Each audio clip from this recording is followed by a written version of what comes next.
Bro Bro Plata, where black people and white people talk nonsense.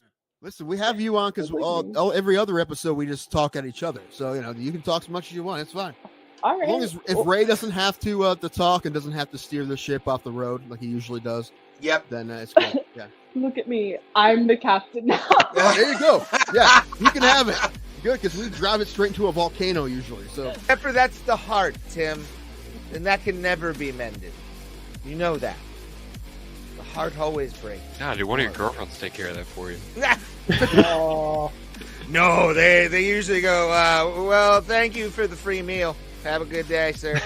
Ray is a 60-year-old man in a 30-year-old's body. I am, yeah. If anyone doesn't know. Nice. His references are like way older than they should be for someone his age. Oh, you know.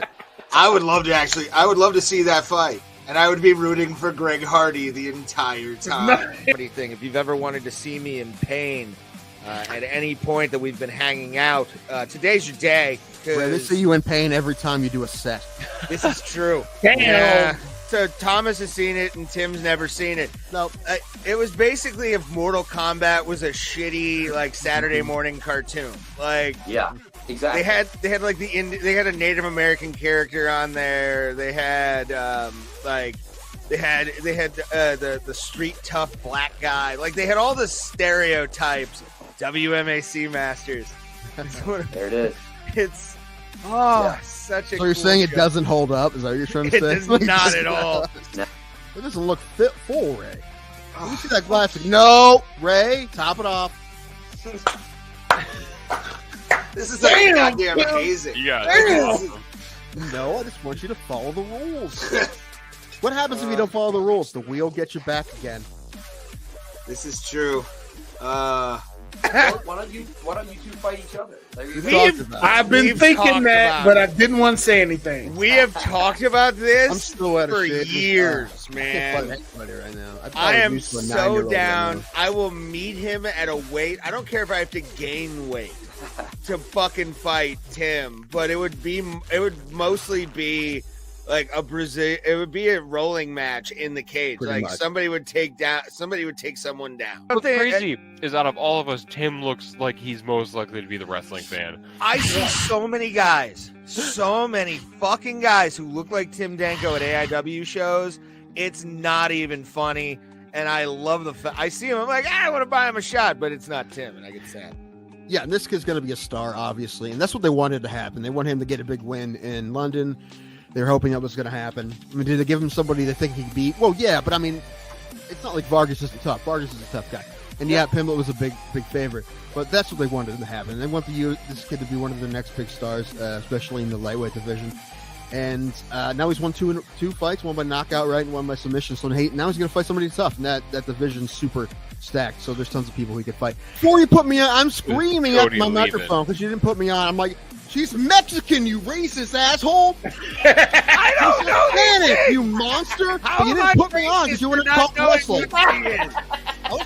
He had two. I only had one fight. He had two fights, but my one fight lasted longer than his two fights combined by like a lot. I think these both of his fights were inside of a minute. And how did your fight end, Tim? I got TKO'd in the second round. There's a lot of guys, strikers that have just became fantastic at takedown defense. I mean, Anderson Silva was good at it. Like, Junior Santos was good at it. I mean, those are just the first two I think of. But there's been a lot that, I mean, if you're a striker like that, you have to have good takedown defense. There's been a lot of guys who have great takedown defense, and he's one of them. However, I mean, Robert Whittaker is a striker first. He's not a wrestler. And, however, neither really is Cannonier. Maybe a little bit more, but I don't really expect Cannonier to fight him that way. I'm excited to see that fight, though. I don't expect Izzy to lose at all, but I like Cannonier a lot. And he's a tough guy, so I'll definitely watch that fight. But if either of us touch the other one's liver, we'll die, Ray. Probably. That'd be fine. I want to be the first MMA death of like a true amateur, where it's like the worst fight ever. How bad would it be if you got MMA fight, bro? Killed in the cage. You got killed in the cage by me. Yes. His liver exploded. Hello, everybody. Bro Bro Plata live here Saturday night. Not feeling very well, but I am Ray Highclack. And we're getting ready for Josh Emmett, Lerone Murphy in the lovely and vaunted Apex Arena in Las Vegas, Nevada, just offside of the Strip, everybody. I saw the feature fight before the main card. Barbosa getting the head and arm triangle for the victory. If you want to also do me a favor, make sure wherever you're watching this, give us a heart on X, give us a like on Facebook, give us a thumbs up on YouTube. If you're on YouTube, subscribe. If you're on X, give us a follow. Turn notifications on. Get the alerts for Bro Bro Plata, because we do Bro Bro Plata every single Tuesday and Thursday live on YouTube, Facebook, and X. I'm going to be switching in between X and probably Facebook and Twitch every once in a while. We'll do those. But today I wanted to do a live stream because it's Josh Emmett. It's Josh Emmett. Josh Emmett killed a man and rebirthed him as a psychopath known as Bryce Mitchell. It's been about 14 months, they said, for them to be able to do that. In between two, I'm going to be playing old clips from Bro Bro Plata, so you guys who are new to the show can kind of get a feel for what we are a little bit. I'm going to throw some interviews in. But yeah, like I said, like, share, subscribe, do all the things, do everything. My name is Ray Highclack. Bro Bro Plata, Tuesdays and Thursdays, 7 p.m. Eastern Standard Time. This is the live reaction to Josh Emmett, Lerone Murphy. The main card madness has begun. Look at Dominic Cruz and Michael Bisping right there. Brendan Fitzgerald is going to be your commentator for the Cleveland play-by-play guy. It's the first time we've done a live stream on X for like a fight card, and really excited for this. Hopefully you guys enjoy this. Comments are open. We do play comments. We don't ask for chats. There is on X, if you like us, there is a tip jar on our profile. Just click the main profile, and you'll see the money right there. If you want to donate tonight, be much appreciated, but we more would like you to do what it's scrolling down there, which is share the shit out of this, people. Share this show. Tell people we exist, and let's get this fun night of fights going. Let's bring up, actually, the main card here to kind of bring everything full speed. Let me bring this down. I don't like that. I don't like that at all. There we are. Put me inside the thing. I'm going to take that off. Oh, that's what happens when you don't have a producer and you do it all by yourself, people. Josh Emmett and Lerone Murphy. Josh Emmett is the underdog according to my bookie. Lerone Murphy is the minus 360 betting favorite. Let's kind of look at some stuff here. 3-inch height advantage for Lerone Murphy. He's also 3 inches in reach advantage as well. Emmett, 40 years old, but still can crack. We've seen it. We watched him make Bryce Mitchell think that Hitler was a good guy, and we'll go fishing with him. If it wasn't, I'm blaming Josh Emmett for the psychosis of Bryce Mitchell. I'm not going to say that he is a direct, causality of it, brothers and sisters, but he had a part in it, for sure. For sure, dog. All right, let's take a little bit more here. That's just the people in the community of the MMA Holes. By the way, shout out to the MMA Holes, MMAHoles.tv. Pat Sabatini coming back, taking on Joanderson Brito. Like both of these guys, so that's going to be a good one. Chang Ho Lee taking on Coronavirus. Romious. I think that's his name. Coronavirus. He's 9-3, so he's got a good record. He's the underdog by 130, according to my bookie. Chang Ho Lee is the favorite. Middleweight, Gerald Meerschaert making his thing against Brad Tavares. I heard this has never happened before in the history of the UFC. These two never fought each other ever, and I'm very excited to see these two go at it. 170, 140, pretty great lines for both guys. Let's keep going down the list here. O'Day Osborne's back, Luis Gurele. And then we got this guy, Torrez Finney, the man with no neck. The man with no neck whatsoever, which is your opening fight of the night. He's built like Yoel Romero if Yoel Romero did more juice. And I'm kind of excited. And then you got the other guy. He's got like the God of War shit on his chest. Wasn't really a fan of that. Valentin. So this is about to be going down, this fight right here. We'll be breaking it down the whole night. Share us out. If you're watching on X, we appreciate you so much. So much for being here. Yeah, this is what we do every Tuesday and Thursday, breakdown shows. If you're new to the show, we are a weekly MMA podcast that specializes in failing at talking mixed martial arts every week.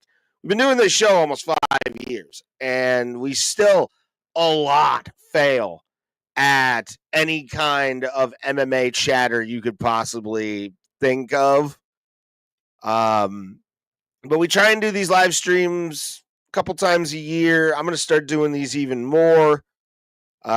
Make sure, again, give us a follow on X if you're watching on X. We got a lot of people watching on X for what I was expecting. Wasn't expecting that many people or this many people early, but we thank you very much for being here. And all we do on this one is we're going to just talk about the fights. I'm going to have a little bit of fun talking about them. I'm sober-ish right now. I'm California sober. I got weed. So if you got weed, smoke them if you got them. You got booze, drink it if you got them. They're playing the interstitials right now before they bring guys out. We got a featherweight fight coming up in the main event. We got a commercial break. So what I'm going to do is I'm going to play a little bit from when we did UFC 313 from, or 330, 313. We did a live stream for that, and hopefully you guys enjoy. All righty.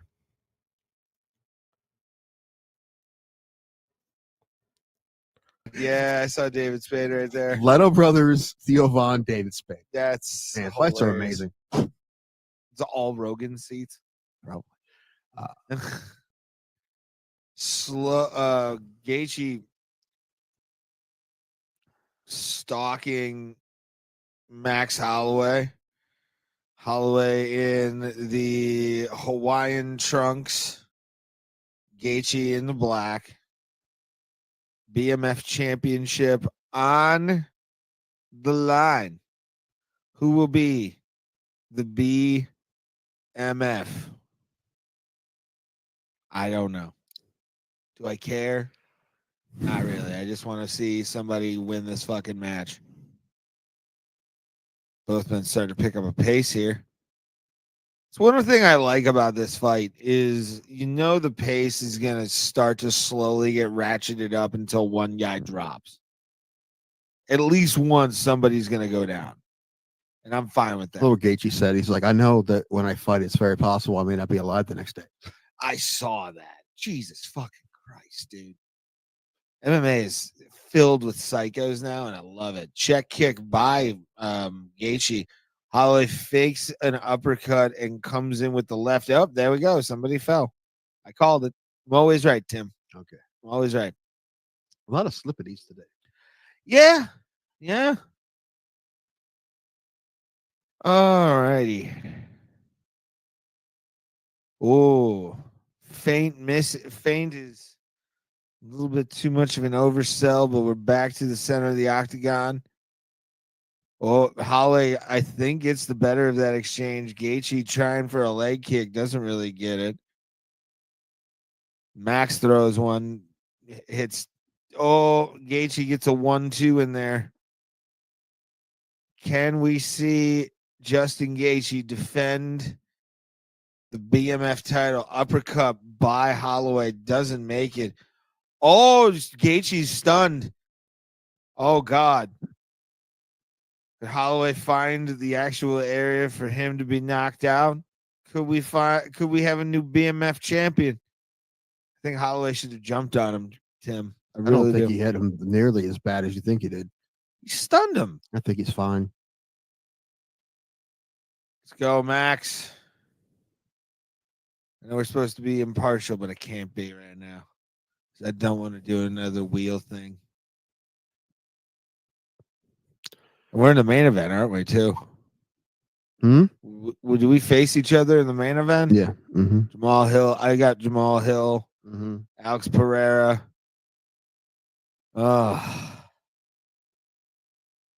Both. Yep. It's just another kind of wait and see. Holloway opening up.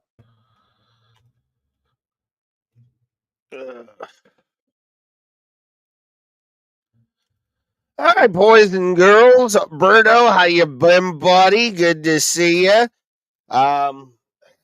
Fix that. Fix this side. I'm turning into Stuttering John. Joe Martinez is here.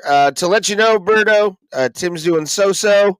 He's been okay. He's been doing fine. They said he was kind of, normal for what Tim is, obviously. So keeping an eye on him. He was back on Thursday. He was good to go. So we're getting ready. Roberto Valentin taking on Little Romero. Look at this boy. Looks like Loki from not Loki. Who's the fucking guy you fight in God of War on PlayStation 4 first? Shit. Can't remember his name. Good to see you, Berto. Don't be a stranger in the comment sections. They are open. We do read comments as they come in. And we do appreciate everybody for being here live on a Saturday night watching UFC Fight Night on ESPN. Josh Emmett, Lerone Murphy. Mike Beltran has to tuck that shit in. I'm so sad he has to tuck that fucking mustachio in. By the way, we do not show the stream on the channels because we don't want to get a strike on any place. So I just do commentary. You can turn it off. Watch me while you're doing it, and we can go from there. All right, round one. Here we go. The Finney, Mr. No Neck, coming in hot. He does not skip shoulder and chest day. Wow. Damn, son. Those thighs, I'd love to see what those thighs look like up in person because he probably squats about 500. And just holding on, taller guy versus a smaller guy. God of War, Valentin right there. And then Finney trying against the bigger opponent to get a takedown. Elbows from Valentin. Puts him on his shoulder and says, where am I going to put you? Just shoves him down. Valentin is getting up quickly. Bigger opponent, so that's going to always be a big deficit that you have to go through as a shorter fighter. And now he's got him in a gotch pile driver position. Elbows by Valentin. And Finney just rabid dogging him the entire time up against the cage. Finney is really putting some pressure on Valentin. This is nuts. Little guy just taking him down. That's the thing about wrestling, bro. Wrestling will get that too. If you only do jiu-jitsu, you need to be a wrestler. Because even if the jiu-jitsu helps the little guy, the wrestling always fucking helps, man. It's holy shit. I'm very happy with the way this fight card has opened up so far. A lot of good grappling action. Run into his back. He's getting a hook in, maybe. He's trying to get a hook in. Valentin not letting him do it. Finney smacking him upside the head, getting him, softening him up on the thighs there to maybe even do another big takedown. Who knows? We've got 2 takedowns so far, does Finney. He's been the aggressor so far the entire first round. 3:03 left on the clock. Just hit 3 minutes if you want to sync up with us. I don't know where you are at on where you're from, but right now we are at 2:50 on the dot. So if you want to follow along, make sure we're in the same position to sync up. Awesome. Once again, thank you guys for being here. Still no stuff up against the cage. This is where like oh, wow, he ripped him down. Holy shit. Wow. Just wow, bro. Finney not letting him up at all. I love it. Let's go. USA. Let's go, Finney. Let's go, baby. He is working him. Valentin's trying for a Kimura, but that's just mostly so he can stand up. I mean, he's got a Z-guard in right now. He's got his knee right on the thigh and a hip joint of Finney, and he's defending pretty well. He's trying to get him into at least sitting guard. Getting up slowly is Valentin, but Finney is on him again. Finney's finally back up to his feet. Really great job. Really great job. Finney holding him. Valentin is just, I mean, this is great defense by Valentin. I mean, and to have him be able to defend Finney the way he is impresses me a lot. Finney on top still by the Bud Light sign. A lot of conservatives mad about that one.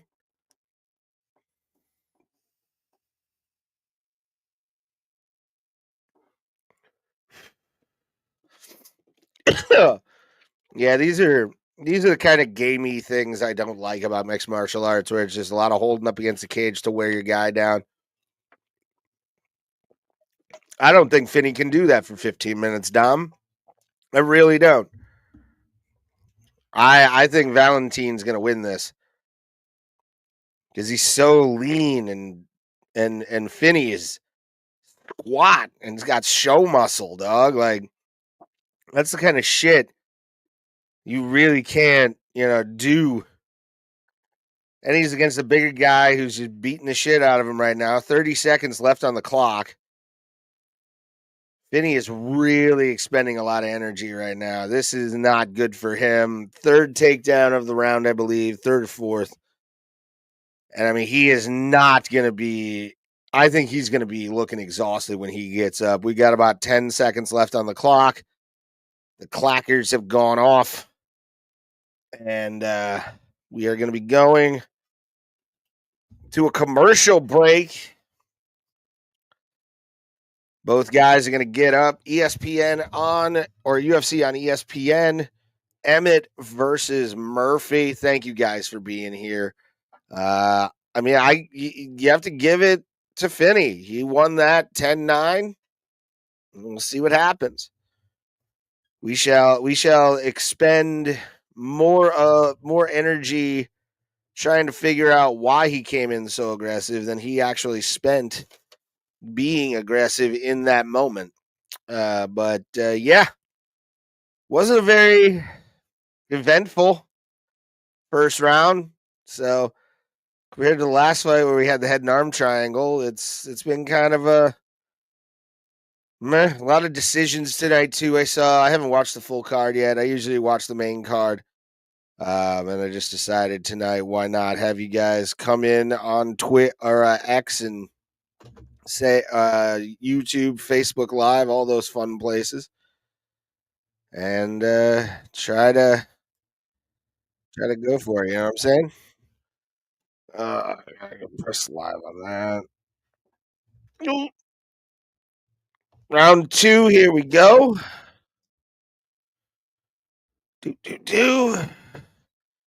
T kicks, and Finney is just trying to go in for that takedown.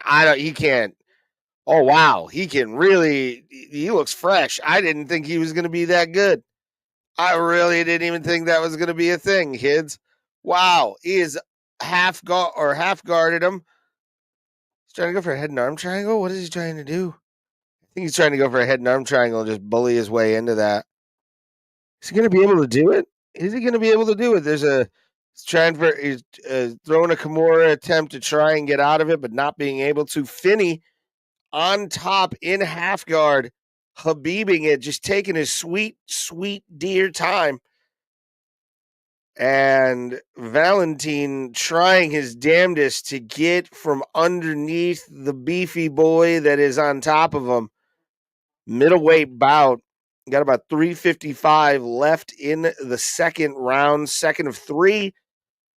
Finney versus Valentin. And God of War is taking a punishment here. He's trying. Balder the Brave is definitely trying here, but he is not going to be able to get it.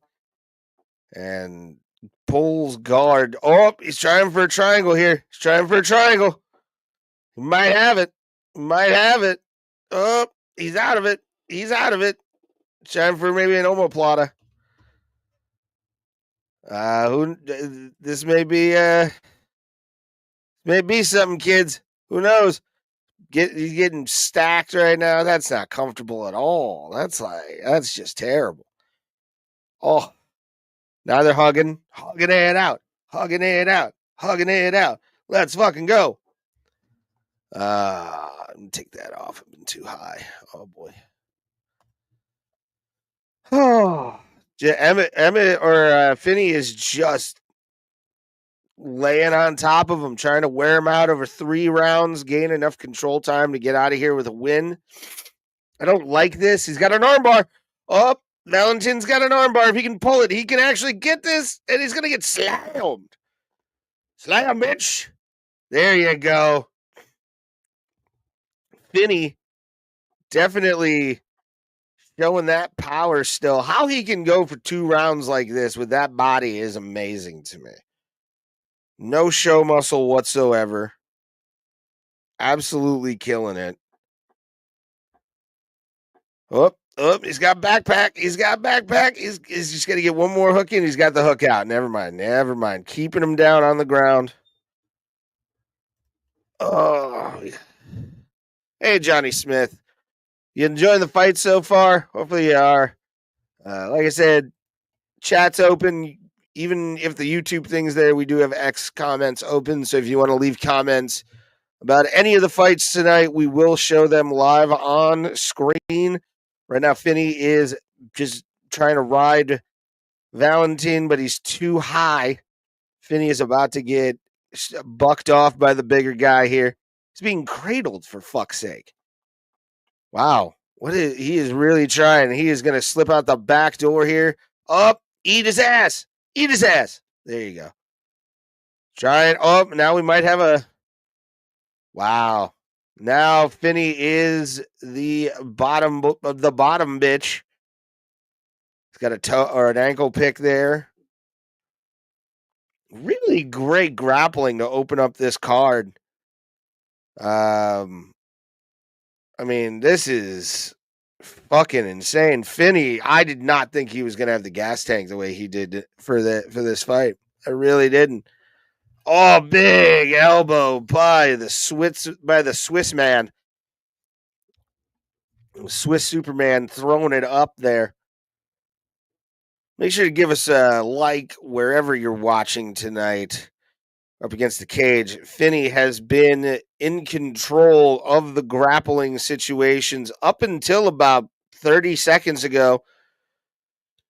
Hey, how many guys your Pirates going to hit after a game? There's all said and done. Probably about 700.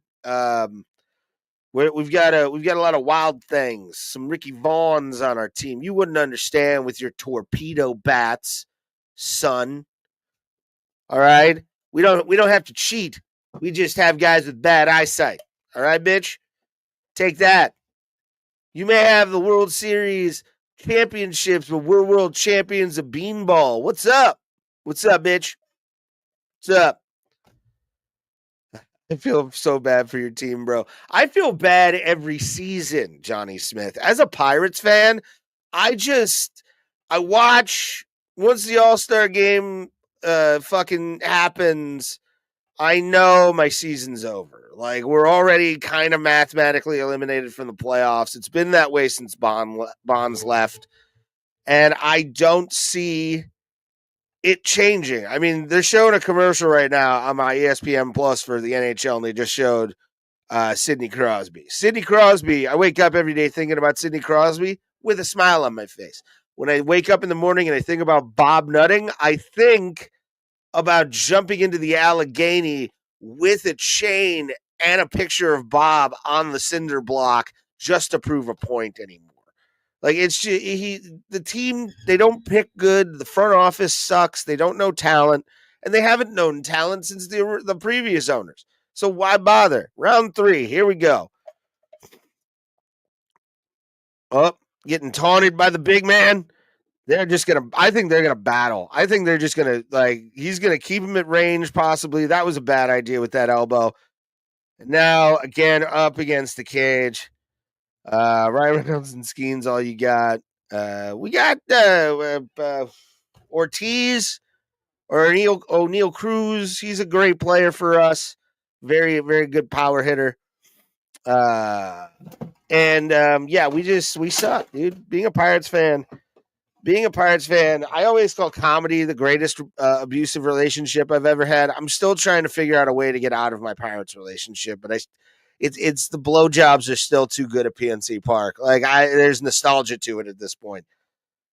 Finney's got Valentin on the ground, and he's been dominating the takedowns the entire fight. And for Finney to be this way with the show muscle, with the show muscle, is pretty fucking impressive. No, I'll never fucking be a Yankees fan, Johnny. Why would I do that? Finney throwing some fists up against the cage. This has been the story of the fight so far. If you're just joining us, Finney versus Valentin. And Finney has been just able to take down. Thank you, Beltran. Thank you. Thank you, God. We're at 325, third round. Valentin is starting to open up on striking. And we got another big stoppage by Valentin. Huge. That I will say the feature prelim, dude. The feature prelim, that head and arm triangle was tits. That head and arm triangle. But yeah, we got to get to cage again. Finney is just trying to get a takedown and like just gaming this out for another 3 minutes and get the win. Because I think he won both rounds, 10-9s. Not lazy 10-9s, but he gamed the system. It's just how it is. 2:45 on the clock, left in the third round of the opening bout of UFC on ESPN. Make sure to like, share, subscribe for us.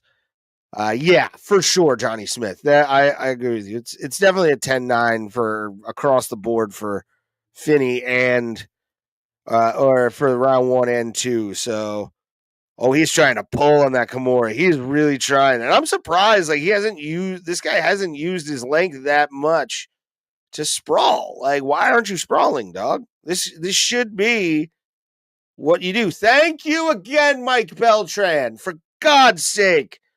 Oh, that was dumb.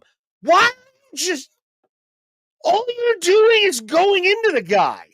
Like, you're not doing the right thing. Like, what is this, dog? Come on. Do better. Like that, this is such a horrible, horrible opening fucking fight, man. A lot of grappling, but at least there's like, sometimes it's exciting. He's Habib'd his way to this win. Like, that's all he's done. He hasn't done shit. Dude, like, what the fuck is this? Ugh. So terrible. So terrible, some of these cards anymore. I don't know what's happening to the UFC, but, like, as everything's gone, like, it's the quality has just been trash, bruh. Absolute trash. Like, this is, like, God damn it. So bad. Why is it so bad? Thank you, for fuck's sake, bro. For fuck's sake. It's terrible. Whole fucking fight has just been Finney up against the cage, holding them the entire time. There's no actual fucking action. There hasn't been, like, Valentin has been the only one that's been, like, striking the most. And now he's trying to get him in a gotch fucking slam, and it's man. Wrestlers sometimes can just bore the fuck out of you. So much. Just holding them there. He is holding him there. 15 seconds left on the clock. And this motherfucker is going to fucking point his way to a victory. Awful. Straight trash, bro. 30-27. Easy fucking victory. But, like, come on, dude.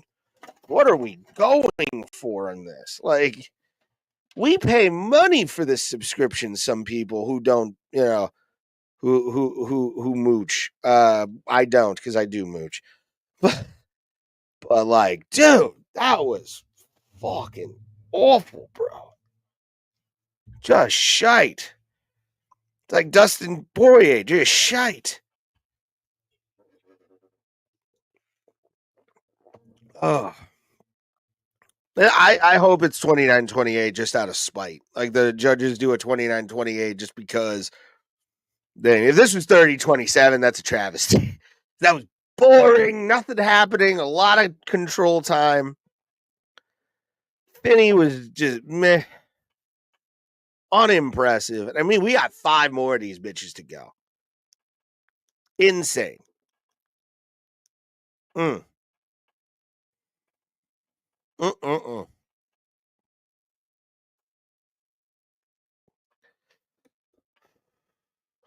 Pieces. Oh, my head. Well, I've been sick the last couple days. Since like Wednesday, I haven't been feeling good. I've been having a lot of like weather changes, so I've probably got a sinus infection I got to go take care of tomorrow. After my voiceover stuff.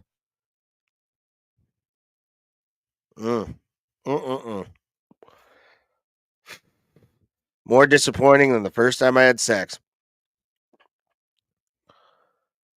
It's a split decision.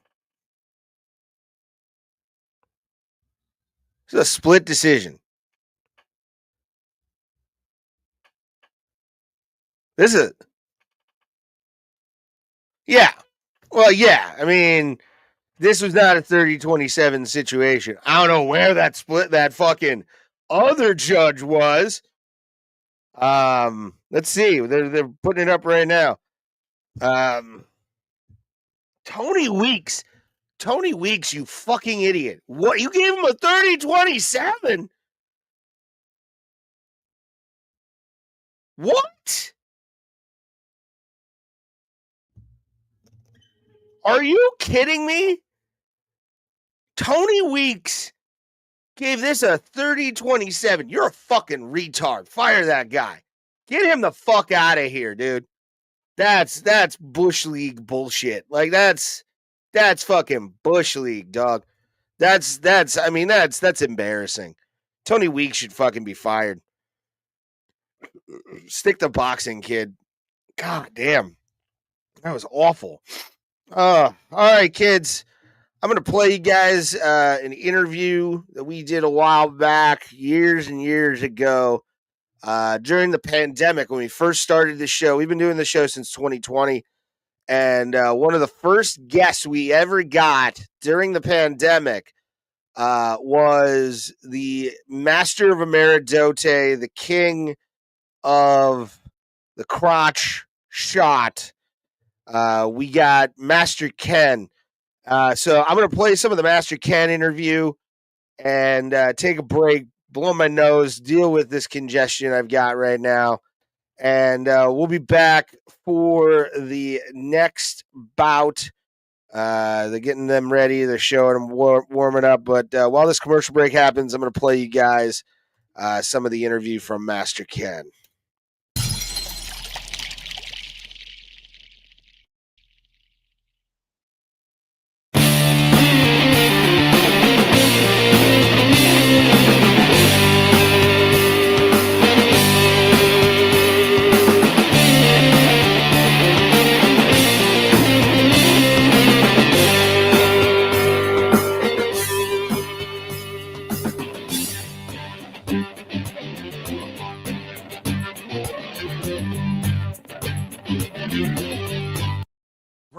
we have Bro Plata is here, episode 10. And what an episode we have for you today. We have none other than the YouTube sensation, a man who's been seen by millions upon billions of human beings and has given them the greatest martial arts instruction that anybody can give out. He has a book called The Tao of Master Ken that is available on Amazon.com. And you can check out his YouTube. There's the book. It's lovely. Get that book, you savages. You need that book in your life. You've also seen him on Enter the Dojo on his YouTube channel, Enter the Dojo Show. Ladies and gentlemen, Master Ken. Master Ken, thank you for coming to the Bro Bro Plata. We appreciate you, sir. Thanks for having me. So I want to ask a question. I've known about you from the martial arts circles that I am in here in Cleveland. And also a lot of the Facebook groups will share out your videos. And I've been binge watching for this episode. I've been catching up on everything. And I have to ask, since I've started really getting hardcore into my training of a Meridote, I've noticed that my beard that is usually on this show has started falling out and formed this glorious mustache. I consider it glorious, at least. Is that a side effect of the awesomeness that is a Meridote? Yeah, it is. It's sort of, I'm apparently, from what I've heard, I am what is called nowadays toxically masculine. Oh, that's a shame. That's when your masculinity is so high that it's actually dangerous to other people. Just my existence, my T levels are unmeasurable. How do you cope with this, sir? How do you cope with your disease that you have, this toxic masculinity? I mean, it's not bad for me. It's just tough on everybody else, because I can't even tell people what level my T levels are at. I got a measuring stick and I couldn't even figure out how to measure it properly. So I feel like the thing that happens is that the testosterone goes through the internet and gets into your face because that's what you're using to watch. You're watching with your face. Yes, sir. Same thing would happen to other parts of your body if you were to watch with your shin. Next thing you know, you'd have mustaches on your shins. And I know some people that would definitely be into that. I believe also my co-host Tim Danko would love to grow a mustache. A shin mustache? Yeah, well, shin mustache. I was going to ask this about the mustache. Does a mustache just make you better at martial arts altogether? Because I have a beard. So if I would automatically just, if I shaved the beard into the mustache, would I be better at martial arts right off the rip? Yeah, it's sort of like it's just a way to focus it. Like facial hair in general is a tactical advantage, right? But it's sort of like closing into a focused kind of like a barrel, like a gun barrel, right? If you were to shoot a tiny bullet out of a big gun barrel, it'd sort of bounce all around inside on its way out.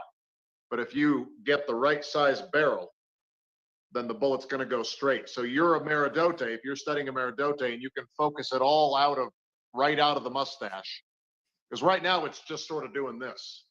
Yeah, it's all over the place. Yeah, it's like birdshot. It is. Yeah. Now you're shooting a good way to put it. In birdshot, it's going to hurt. It's still going to hurt somebody, but it might not kill them. Well, that's always good, though. That's a good thing, in my opinion. Yeah. It depends on the fight, Ray. Sometimes you have to get things done. Sometimes you have to go to the extra level. I agree. Yeah, as far as that, I just have to repeat what my lawyer says in those situations, which is generally he likes to remind me that dead men don't sue. It's a good lawyer. I like this guy. That's a very fantastic guy. I should get in touch with him so he can start our LLC. I think I want to ask you this. You're in Albuquerque, or you're in New Mexico, yes? Albuquerque, New Mexico, yes. So how has your in this most trying of times, how has your dojo been doing and your students been with the lockdown and all of that? I see you and Todd still doing things. How is Meridote New Mexico doing right now with the pandemic? Well, I've had to switch to a lot of virtual teaching. Yes. For a variety, we have lockdown orders, and which that doesn't bother me, except that nowadays the world is full of snitches. Yes. You know what I mean? Oh yeah. I mean, bunch of narcs running around. A man cannot practice martial arts. I think that's a freedom of choice right there. Keep the dojos open, and as long as nobody is dying, we're fine. Yes? I even say if people are dying, I mean, that probably means we're doing something right. And I don't have a problem. I mean, if you think about it, historically, the martial arts has been illegal many times historically. So even that don't bother me. I just don't want to be hassled. I don't want any government officials showing up and trying to shut me down. For sure, sir. Yes, I've done a lot of virtual instruction, teaching over the internets, over the Instagrams, the Facebooks, the YouTubes, things like that, doing a lot of virtual instruction just to avoid being hassled. And I don't blame you, but the content you're putting out right now is amazing and very informational. And Tim has a question. Yes, sir.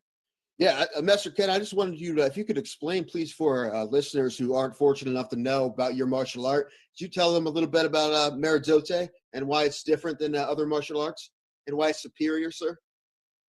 Absolutely. So Meerschaert takes the best parts of every other martial art in the world with none of the weaknesses. That's why I like to say best of all, worst of none. And essentially, it is the most dangerous style in the world. We're not a sport. Okay, that's an important distinction. Okay. You can't play a Meerschaert. You can only kill or die a Meerschaert. Okay, so you're either the one killing or the one dying. So it's kind of like if base jumping was. All right, freaks, we're back. About to get the thing. We'll continue this interview because I haven't seen that interview in so long, and it was kind of nice seeing that. Master Ken. We got plenty of interviews up on our channel as well if you want to go check those out. Weekly live streams twice a week, reaction to the weekend, and then also I'm trying to figure this out. Nope, don't like it. There we are. Oh boy. All right, Luis Gurule in the blue corner. Joe Martinez saying the names. All right. Buday Osborne.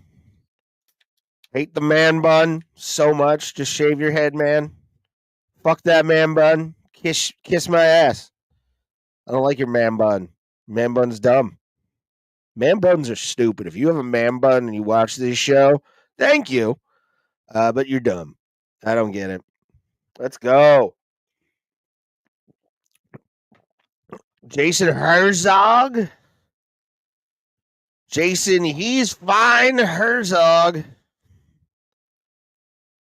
Bum, bum, bum. Let's go. See what happens. Luis Gurule. Ole. Let's go, baby. Oh, big kick by Gurule to start. We're at 450 if you want to sync up. Kicks early by both men. Leg kick by Gurule. Osborne kind of hanging out on the periphery, looking for a big shot maybe or a shot in against the cage. Hopefully not. I want to see a good little smashing duel here of fists and big shots by Gurule. Backing up Uday Osborne.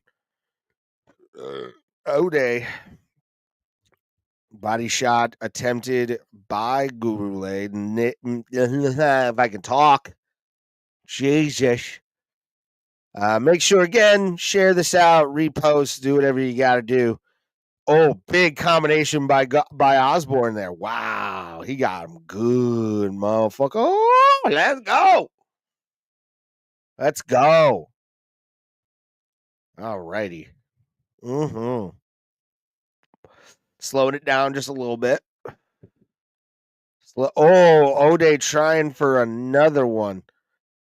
High kick attempt by Gurule, blocked by Osborne. Both men just unleashing fury right now. I think the second round is going to be a grappling contest. Especially with the pace that they're putting on right now, somebody's going to want to take the second round off. And whoever wins that grappling wins the round, I think. But who knows? They could keep this up all day. I'm fine with it. Let's go. Let's get a knockout, finish early so I can play a little bit more Master Can and rest my voice and head. Because I've got a sinus infection, I think. Oh, a head kick by Gurule. Damn. So good. So good. Bam. Just getting fucked up. Oh. Headshot. Oh.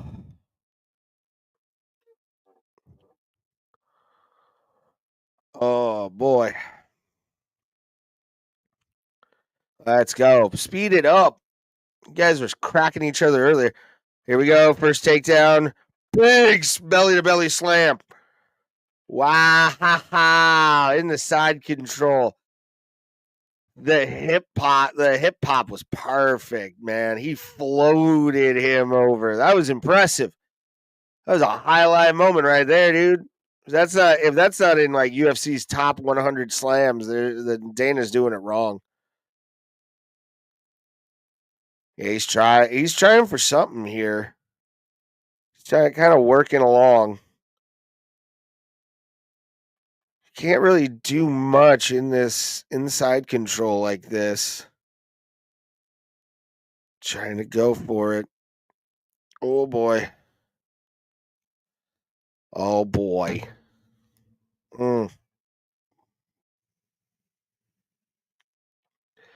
Straight mount, back into half guard. Nice little shrimp out. Trying for head and arm choke. Some script. I don't know what this is. He's going for it. He's got his head stapled. Is that bow and arrow? Is that some kind of bow and arrow? Oh, wow. Oh, wow.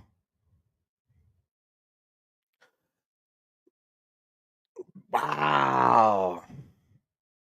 Luis is going off right now on grappling. 54 seconds left on the clock. Just hit 50 seconds, so if you want to sync up. Thank you guys for watching tonight. I do appreciate it a lot.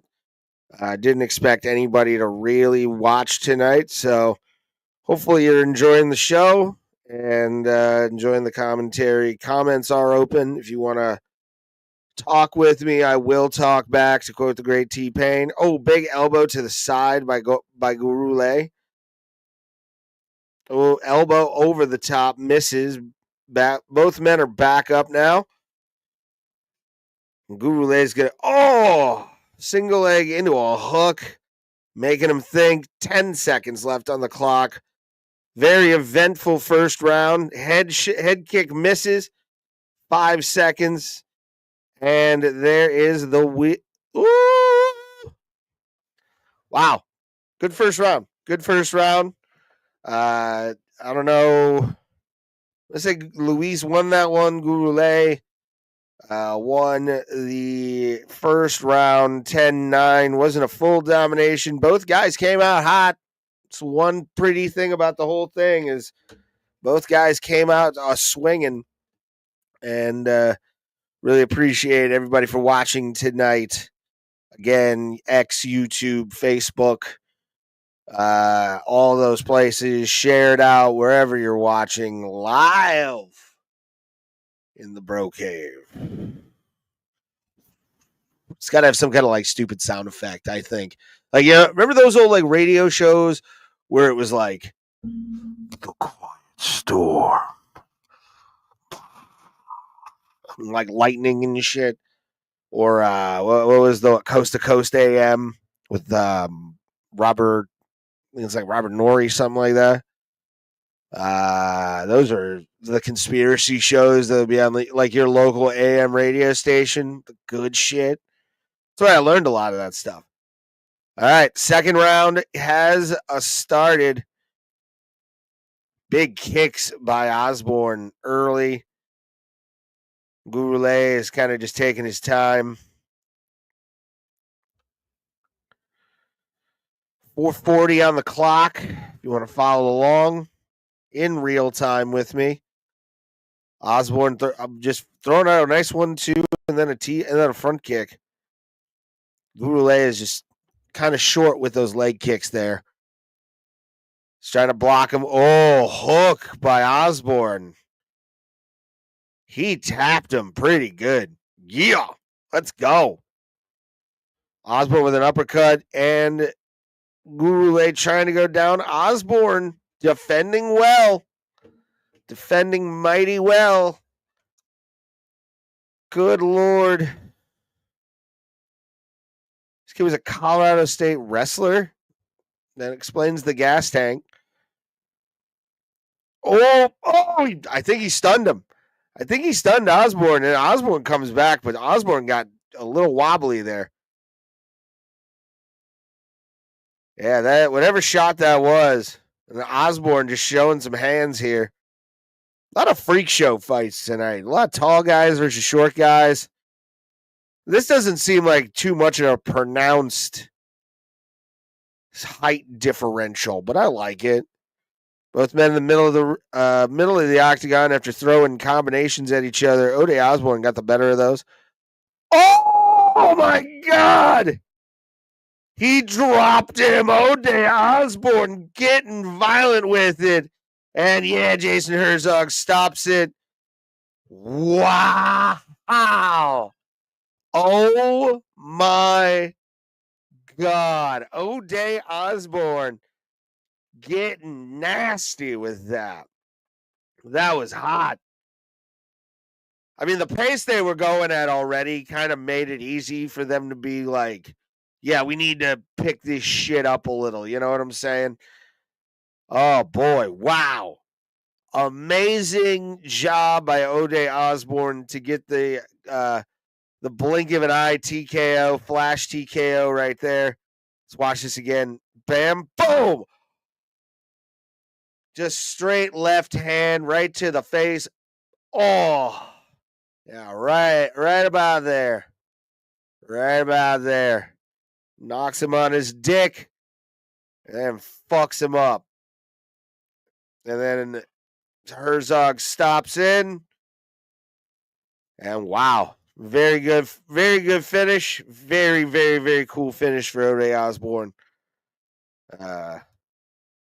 Get the official decision here. After the Octagon interview, and then, while we do the Octagon interview, I'm going to play Master Ken, a little bit more of the Master Ken interview through the whole night to kind of give myself a reprieve because I'm not really feeling that well tonight.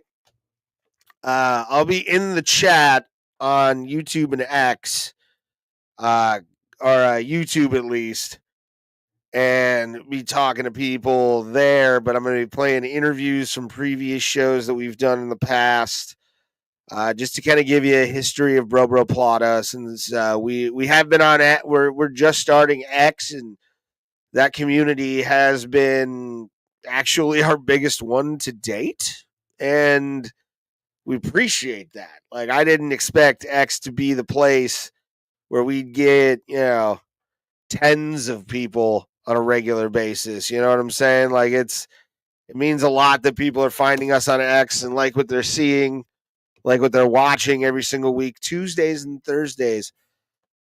Oh, Tuesdays and Thursdays, 7 p.m. Eastern Standard Time, Bro Bro Plata. Live on YouTube, Facebook, X, Twitch. We go on there, getting the official decision, and then after that, I'm going to pop up Master Ken and give my voice a rest. But give us a like, give us a share, give us a follow, do all the stuff. And we appreciate you guys. We love you guys, and you guys are amazing. Look at O'Day Osborne just being all crazy, just stoic. That goddamn Reddit knocked a motherfucker out. It's good shit. All right, guys. Thank you. We'll be right back with the next fight, which, let's see what that is. Gerald Meerschaert, Brad Tavares. Come back for that because there's probably going to be some insane shit. We'll talk about that, but I'm going to play the Master Ken interview. Enjoy.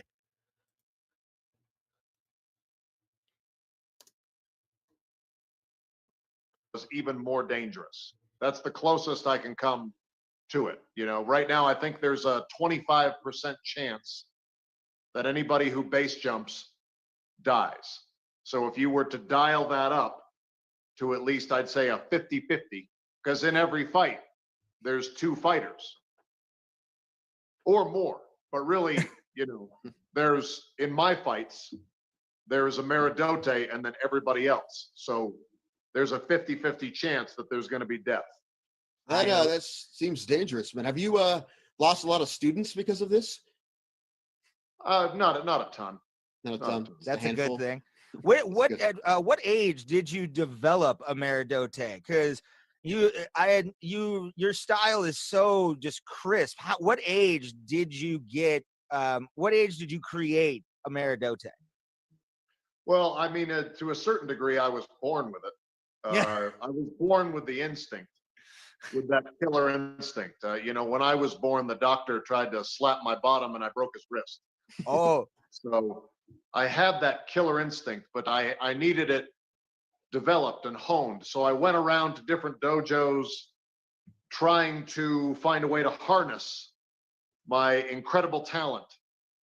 And, you know, so I tried karate and thought, oh, that's bullshit. And then tried kung fu. I was like, that's even more bullshit. Tried aikido. It's like, I can't even believe how much bullshit is in aikido. But I occasionally would learn something, say, well, okay, I can take that wrist lock. You know, I don't think that wrist lock is good the way they're doing it. Instead of just, you know, locking up their wrist, I'm going to break their hand off and shove it up their rear end.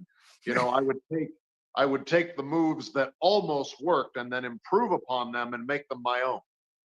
And you've created some very, very powerful moves over the years. What would your top? I would say, let's give top 3 moves you would say are your favorite that you have created from all of these martial arts. I would say that if I had to go with top 3, it would probably be the thrust of freedom. Yes. The hurricane. Yes. And the kill face. The kill face is my favorite, sir. Yeah. Without a doubt. I've seen you at the Martial Arts Super Show on YouTube, the videos of you practicing said move. And for the safety of our listeners, obviously we cannot allow because I know how dangerous it is for sure, because I've seen it in practice, in real life, on videotape. Yeah. But we actually would like, if you would like us, we've been practicing our kill faces, and they're still mine's are still kind of weak. Tim, he's only been practicing maybe about 3 hours, so his is definitely. I'm confident though. I'm confident in it. But let's see what Master Ken. If you don't mind, we'd like to show you our kill faces. If you don't, yeah, let me give you a target. All right, I like it. We get a target. This is amazing. Yes, I love it. Here we go. Tim, I will put this is our dummy for our exercise. Tim, I will put on you. Are you ready? We'll go in 3 seconds. All right, 1, let's do it. 2, 3. He moved. That's okay. That's not bad. You moved him a little bit. There was a little bit of movement there. I'll take it. All righty. Now I will show my kill face. And 3, 2, 1. Moved him a little. A little bit more movement. That was a little bit more. I appreciate that, sir. Oh man, Bray beat me. I'm not going to be able to handle it. Ah, damn it. It's just because you didn't practice as much. You said you only practiced for a few hours, and it sounds like there was less practice. So if you practice more, you're going to be able to move them. That's true.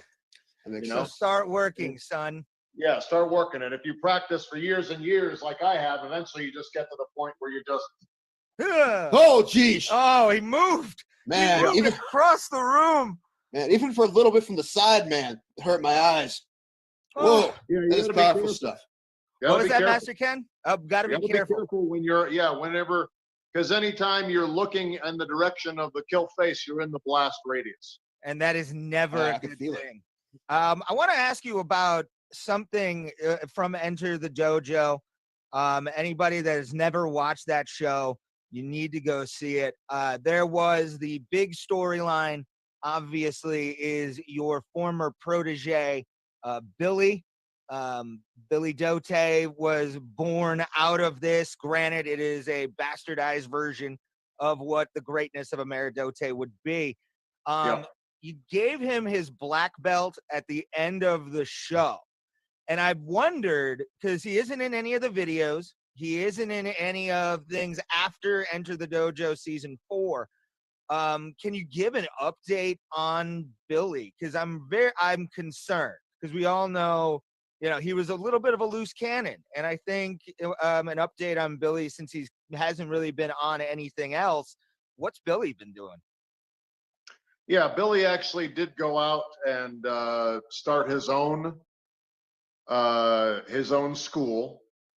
And he's been kind of working on that. I gave him my blessing once he was the only official Ameridote black belt.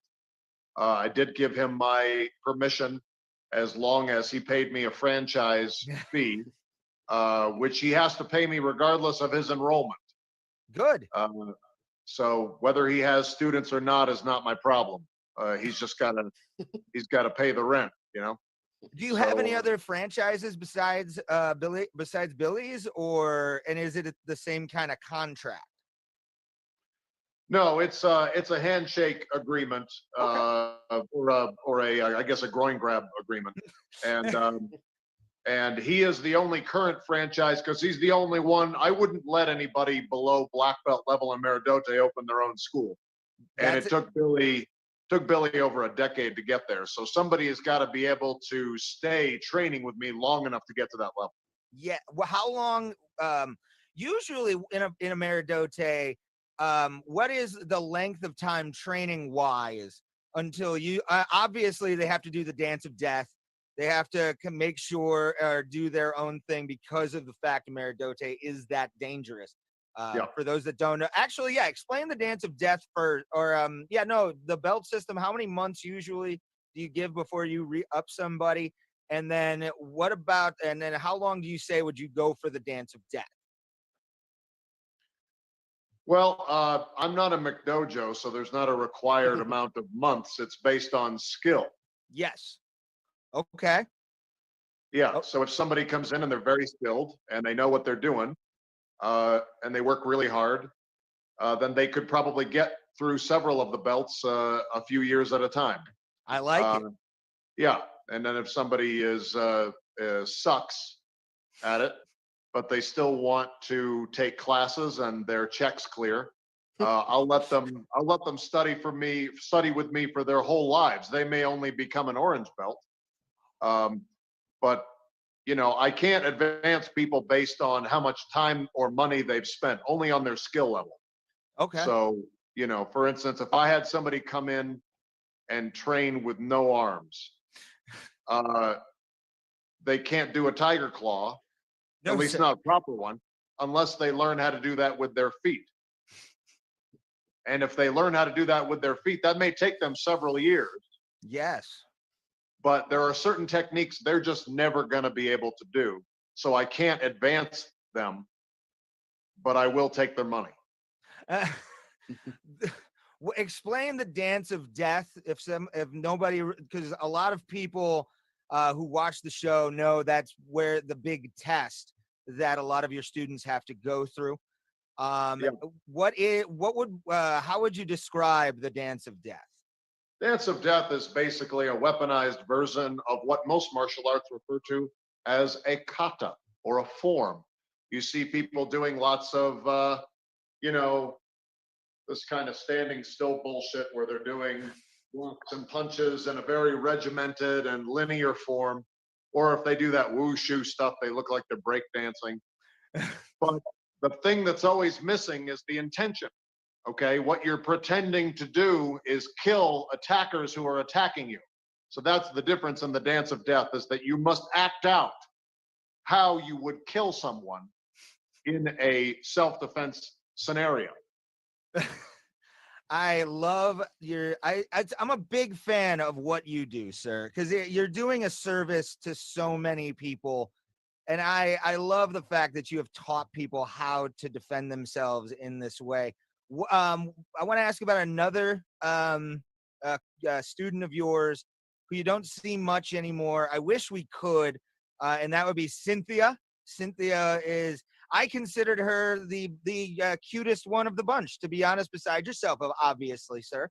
But it's one of those things where what has happened to Cynthia since Enter the Dojo is on, would you say, hiatus? How's she been ever since season 4? Well, she went to help Billy open his new school, and I believe that she also got promoted at the Ribbon and Bow Barn that she worked at. Yes. So between her being upper management and also having to take time to, she decided to crochet all of the belts that Billy gives out. Excellent. Yeah, which is apparently quite time consuming. So she spends most of her time doing that. So I haven't heard from her as much. Okay. And what about like Rachel? Rachel, obviously, or no, I wanted to ask about Cynthia and Billy. There was obvious tension between them through the entire show. Physically, definitely Cynthia, you could tell, had some feelings. Did you ever notice that while you guys were taping the show? No. See, Master Ken's focused on Master Ken, Ray. Why don't you ask us some questions about Master Ken?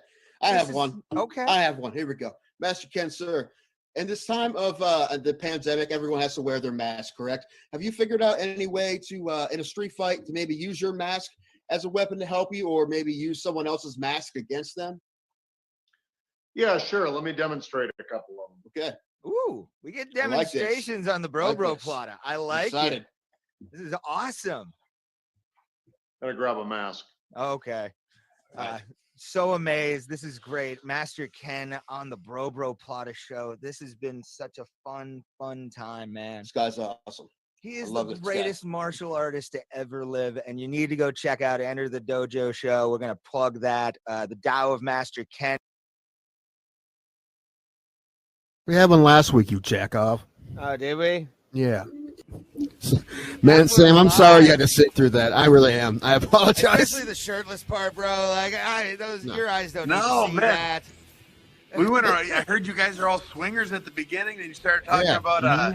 Yeah, then I saw the shirtless thing. I said, "Oh man, maybe I will not apologize for the shirtlessness. All right, look, this is a good-looking man. If you don't think so, then you're a bigot. You're a bigot. Hey, when you got it, flaunt it." Maybe some people were like, "Oh, look, MMA. Click on that." Possibly. Who For knows? us to get 200 subscribers, I'm assuming that 8 million people watched us. 8 million people clicked on it, and 200 of those were like, I could go for this. 10 guys who were worse than him. And he's the one everyone thought. The reason is because he's an ass. It's not It's not because he's not great, because he's not the only one who isn't great. He's just an ass. But people forget, it took 25 years for people to even start talking about him.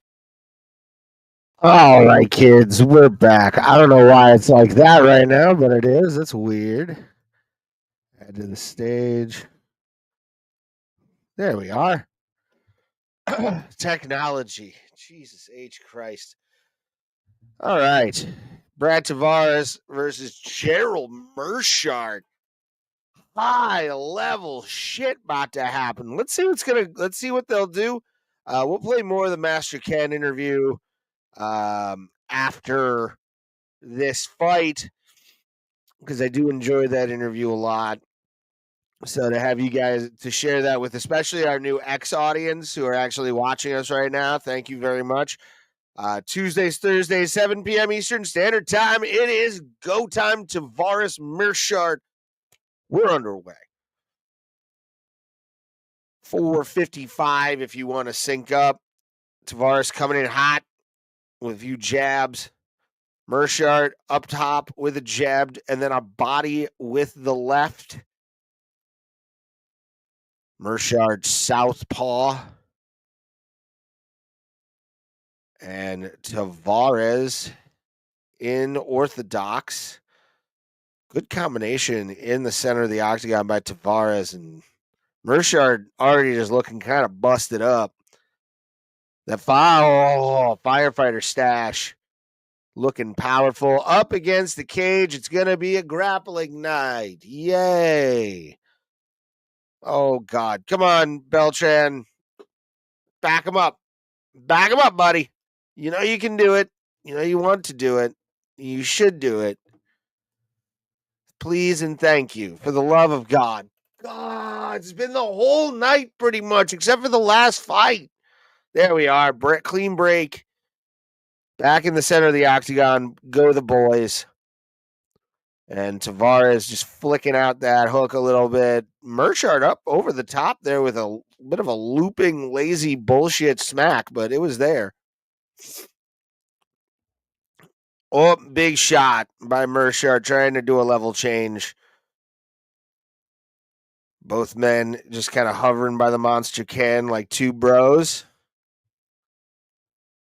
As we are watching Gerald Meerschaert and Brad Tavares live on ESPN.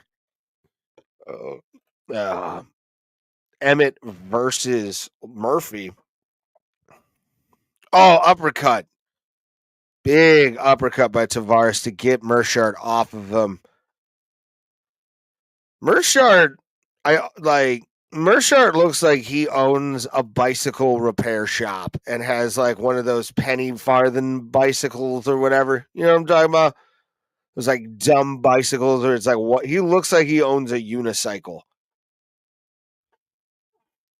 Tavares just looks like a bouncer, and nice combination by Tavares there against Meerschaert. Like, I wonder how many Boston Scally hats Gerald Meerschaert owns. He's got to be somebody who buys a lot of them. Like, most of his agents, like, why are you buying so many Scally hats, Gerald? Because they're fun. Because they are. I got a UFC one on right now. I sold out. I bought in. It's fine. I didn't sell out. I bought in. Both men. Tavares over the top. Barely missed. Barely. Meerschaert moved his head with it perfectly and rolled. Jab by Tavares. High kick attempt by Tavares misses as Meerschaert comes through. Meerschaert's trying to get a level change and also throw some punches to do some damage and throw the game of Brad Tavares off, but it's not working. Tavares is standing firm right in the center of the octagon. Low kick by Meerschaert, pretty good. We're at 130 in the first round. Gerald Meerschaert, Brad Tavares. And been good so far. I mean, the main card fights, with the exception of the opener, even though there's only been two, it's still pretty damn good. Pretty damn good. Like it a lot. All right. Watching this go. Low kick by Meerschaert with just a minute left in the first round. Big time shots from Tavares. It's Tavares right down the middle with that right hand. Wow. Woo. Oh my God. He's going to knock him out. We got 35 seconds left on the clock. Tavares just throwing everything he has at Gerald Meerschaert. Meerschaert's taking it on the chin. Tell you, man, it's the power of that mustache. Fireman stashes make you sexy. Meerschaert getting himself away from distance. Tavares looking to explode again. Standing on the monster can, hopefully not to slip.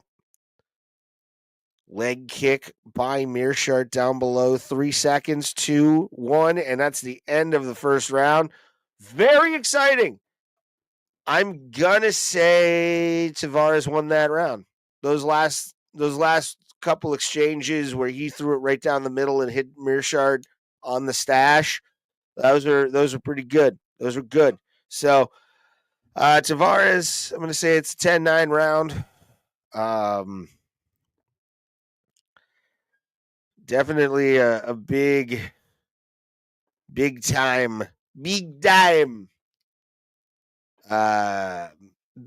event here. Waiting on the main event. Josh Emmett and Lerone Murphy. We got a couple more to go.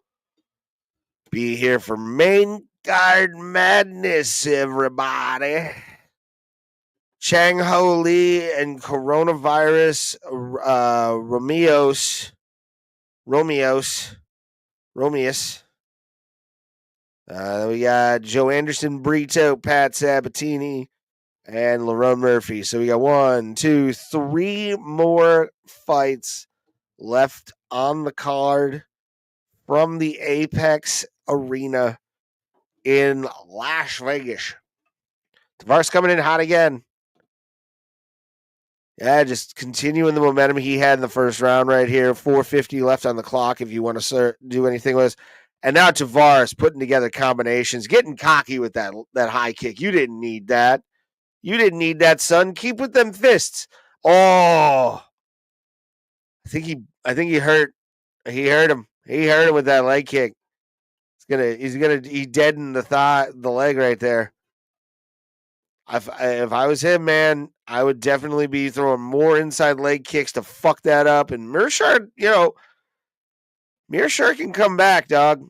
And he's even throwing combinations to try and get those points back that he's losing right now in the second round. Meerschaert coming forward, punching.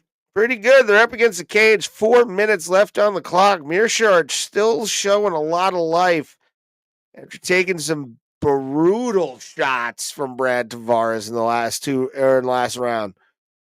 Damn. Oh, elbow by Meerschaert. And Tavares just eats it with that coconut head of his. Getting going. Bilal, forget the name. Muhammad apparently is in the corner. Oh, boy. Tavares chasing now after Meerschaert gets a few. He's throwing Meerschaert. Oh, big shot by Tavares. As axe kick, front face kick. I thought that was an axe kick for a second, like a short axe kick. Wow. Combination by Tavares. Tavares stumbled a little bit after throwing that. Meerschaert's going for it, too. Hell yeah, man. This is the kind of fight we needed. Back and forth. Both guys not afraid to fucking really throw that fucking heat. 2:40 left on the clock if you want to sync up with us. Not feeling well today. I've been sick. Oh, Tavares and Meerschaert are boxing each other. This is sexy. 2:25 left on the clock. Both men now up against the cage. Been a lot of hugging battles tonight on UFC on ESPN. And right now, this so far, out of all the fights I've seen, which ain't many of them, probably about 3 of them so far. I saw the feature prelim, and then the main. We've been watching the main card. Make sure like, share, subscribe, do all the things. Do all the things. If you're on X, give us a follow. We're here Tuesdays and Thursdays. Both men in an exchange, and I think Meerschaert got the better of that one, to be honest. Bam. Single leg chance, and he just slides right out. T-kick right to the... Oh, and Tavares looking for the head. 1:25 left on the clock. Big shot to the body by Tavares. Meerschaert trying to find his path in. Front kick by Tavares. Both men are just giving it their all for this fight. This might get fight of the night. We get the next 3 fights are just ass, then this will probably be the fight of the night. Abso-fucking-lutely. Because not much has been going on. This has actually been one of the more action-packed. Tavares kind of got knocked off center a little bit. Meerschaert coming back. Holy shit. Front kick by Tavares and then a body kick by Meerschaert. This has been a very even. Oh, he might have gotten him. Nor that push off. Who knows? What is Gerald Meerschaert going to do here? And is Tavares going to finish the show? Got about 15 seconds to do it. I don't think that's going to happen this round. Second round almost over. 10 seconds left on the clock. Meerschaert with a front kick and a couple jabs to the face. Not much in a second round. Very action-packed fight. We got one left, baby. One more, and what we all thought was going to be the people's main event. Because Josh Emmett alone is awesome in the main event. Lerone Murphy, sexy. But when I saw this was going to be the one of the fights on the card, I was like, this is going to be sex on the beach on top of cheesecake. So good. And hasn't disappointed yet. Comment down below or to the side, however you're watching on X. And hopefully you guys enjoy the show. Definitely surprised we got as many people as we do running around because you never know, bro. But we thank you guys for watching as always. Tuesdays, Thursdays, YouTube, X, Facebook Live. All the way in is how we go. I'm Bro Bro Plata. Third round, Meerschaert Tavares. Low kick. Oh!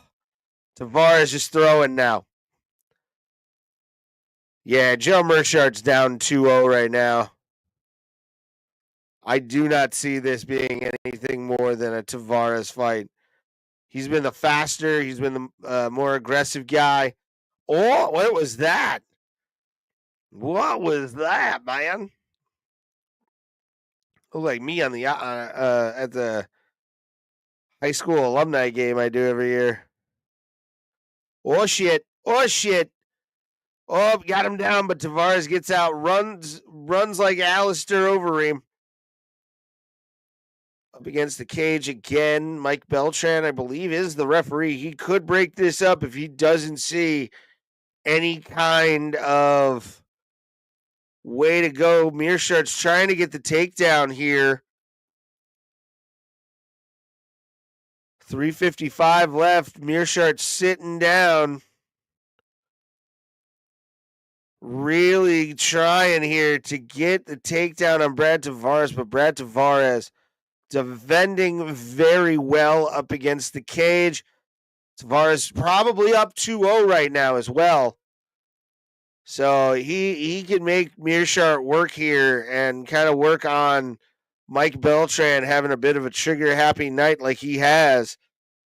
I think we may have a Tavares win by 29-28. Maybe. Probably one round will go to Gerald, and the rest is all about Brad Tavares in the first and second. So Tavares defending very well. Meerschaert just hugging him like the best bros that they are. For them to let this go this long is actually kind of impressive, if I'm being honest with you. So, looking down at my phone here. And who knows? Who knows who's going to pull this off. We had that Tony Weeks card. Oh, I got a nice little whistle to my fucking voice. That's great. Oh boy, which means I'm sick. Great, folks. Gonna go to the urgent care tomorrow. Shit.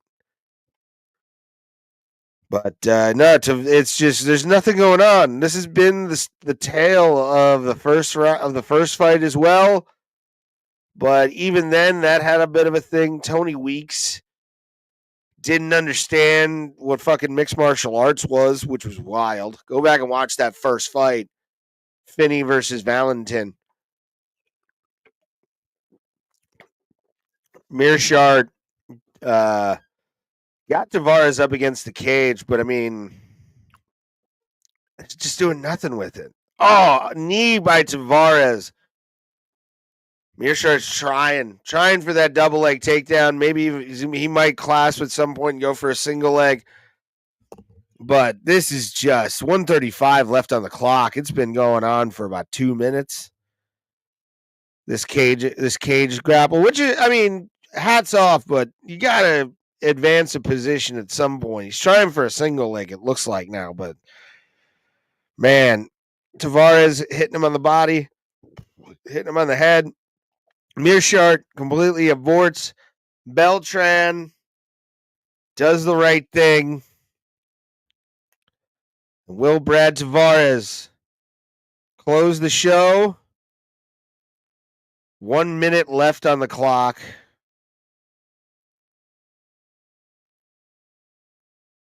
Very insane, this whole thing. And also, if you follow at the end of the night, if you're a new follower, if you've never followed us before on X, if you just found us, I will read your name as a new follower at the end of the show. I'll go through the app mentions and see if we have any new followers as well after the live stream, and I will shout you out live. So tell people, share this out, repost us, quote tweet us, do whatever you got to do to get the thing going. 10 seconds left on the clock. Like, share, subscribe. 5 seconds. Definitely the fight of the night so far. Excellent back and forth by Brad Tavares and Gerald Meerschaert. I'm going to say Gerald Meerschaert wins round 3 because he had the most amount of control time in there, but Brad Tavares, 29-28.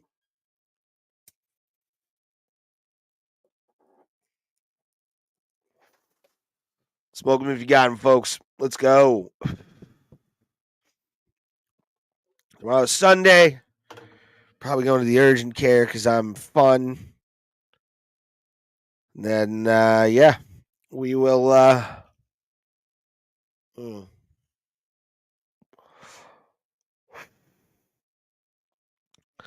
But yeah, definitely been a kind of a downer night, except for the last 2 fights. So it's picked up a little bit. Mostly decisions from what I saw. I didn't watch the whole thing. But yeah, so we're just watching, waiting for the decision. I'm going to say 29-28 Tavares. Had a lot more.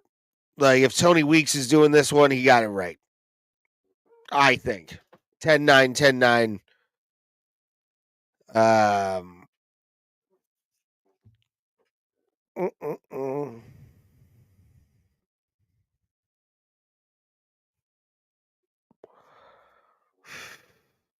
Anthony Smith retiring in 2 weeks.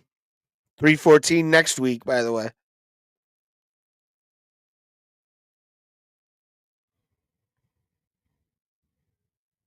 Yep, 29-28.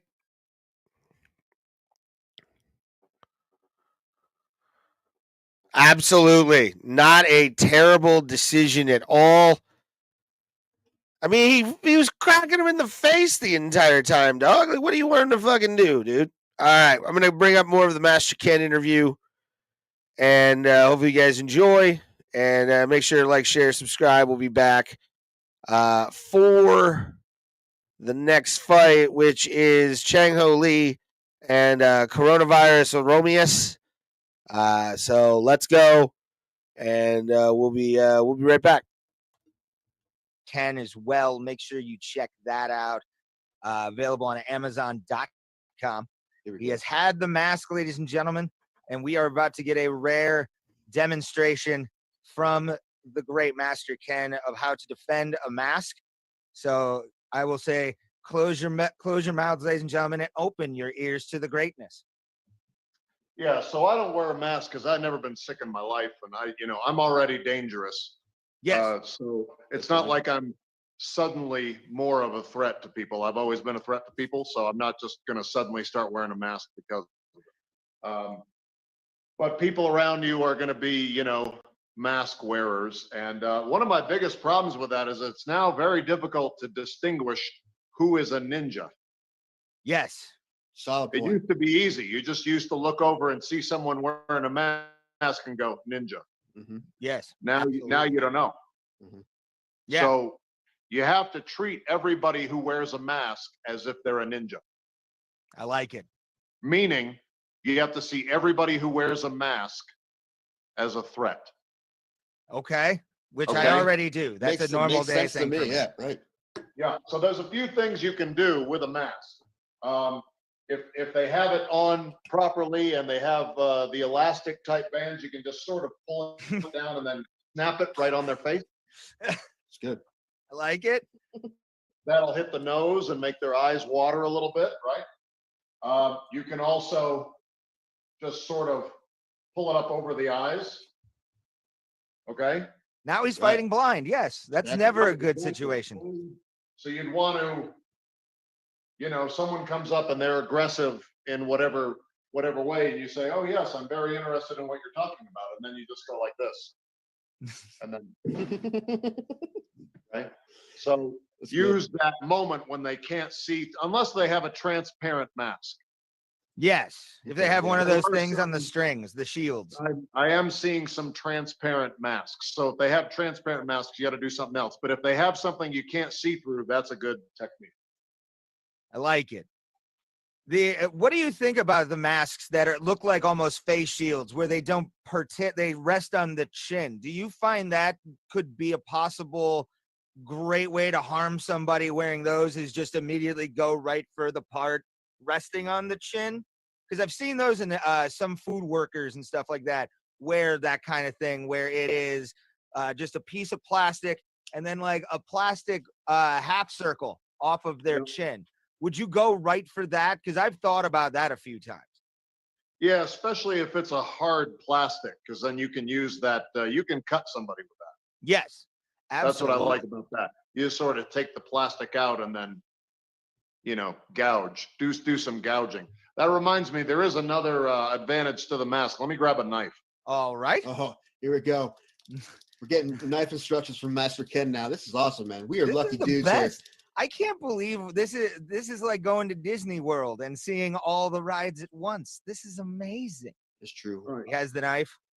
So there it is.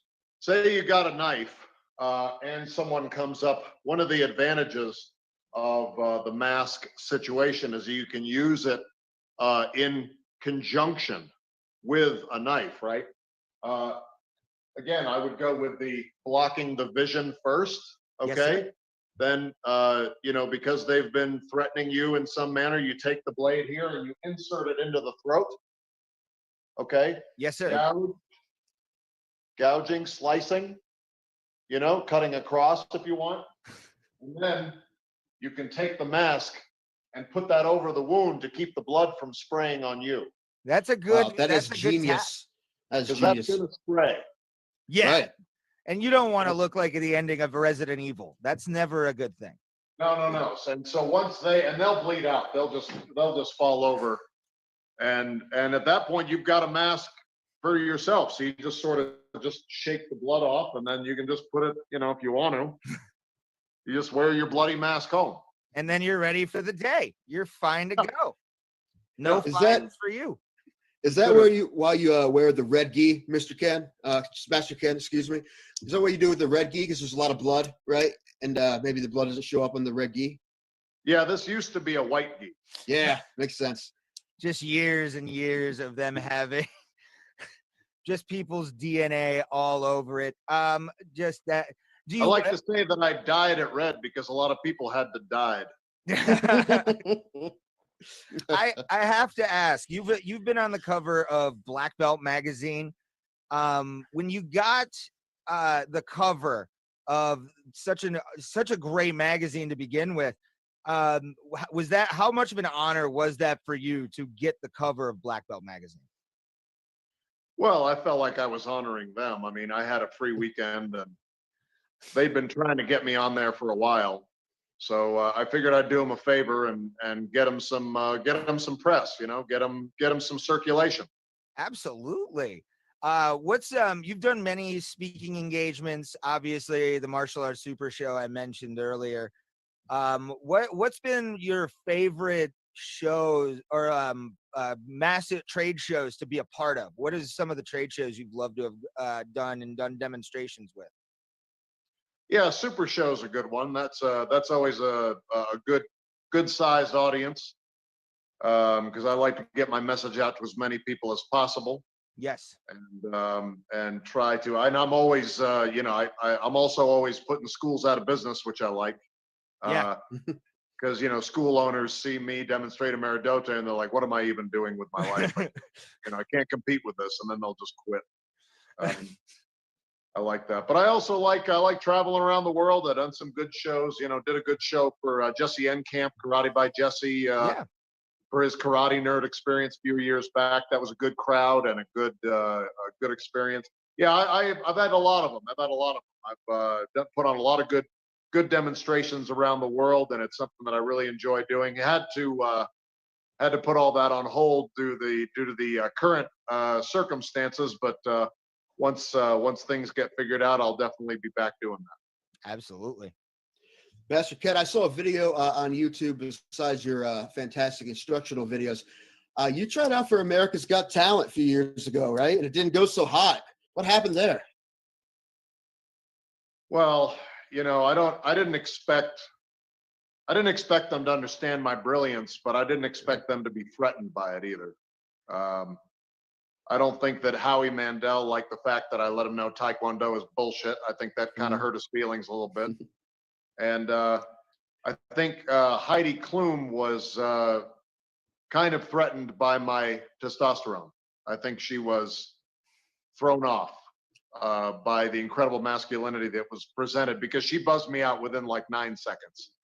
And but I could see her kind of, fanning herself, kind of flustered at seeing the incredible strength that was presented to her. So do you think Seal texted her and was jealous and that's why she acted that way? Yeah, I wouldn't doubt it. I wouldn't doubt it, which is a shame because who doesn't like the song Kiss from a Rose?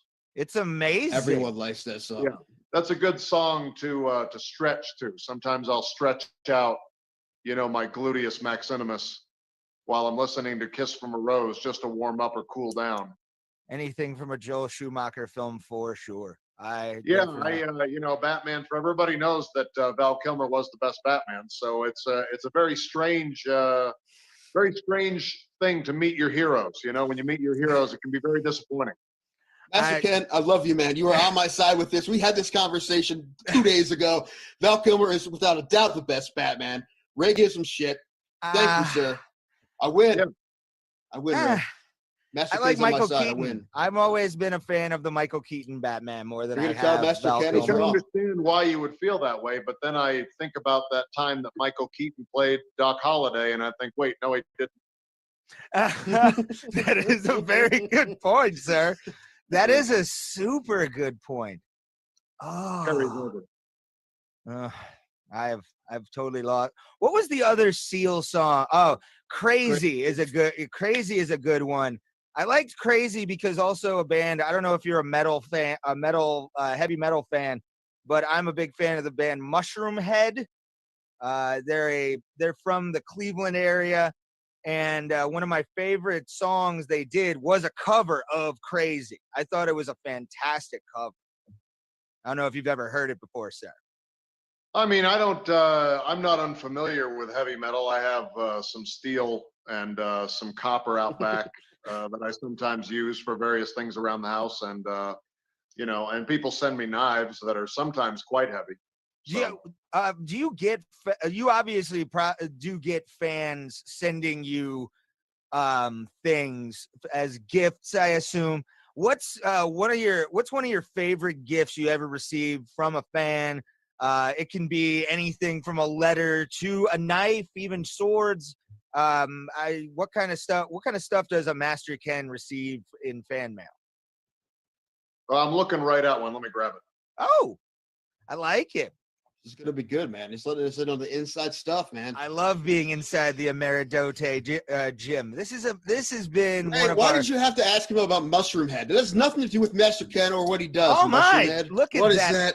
That is an awesome Master Ken doll. That is so sweet.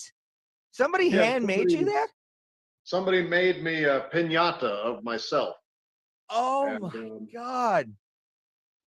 I couldn't bring myself to beat it. So I decided to preserve it because who doesn't want a piñata likeness of themselves? Absolutely no one wouldn't. That's amazing. What do you put in a Master Ken piñata? Like instead of candy, do you put like, I don't know, like TRT pills or something? Like testosterone or some sort of supplements? He has stuff, Tim. No, he does? There is some stuff in there. Okay. Looks like, what is it?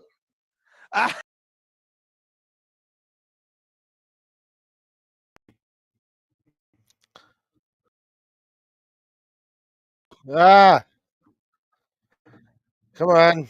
Show me on screen. There we are. I'm gonna pause that. Oh God.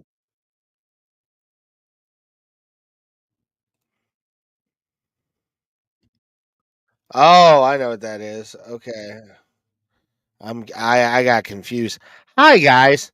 We're back. We're gonna be watching more of UFC.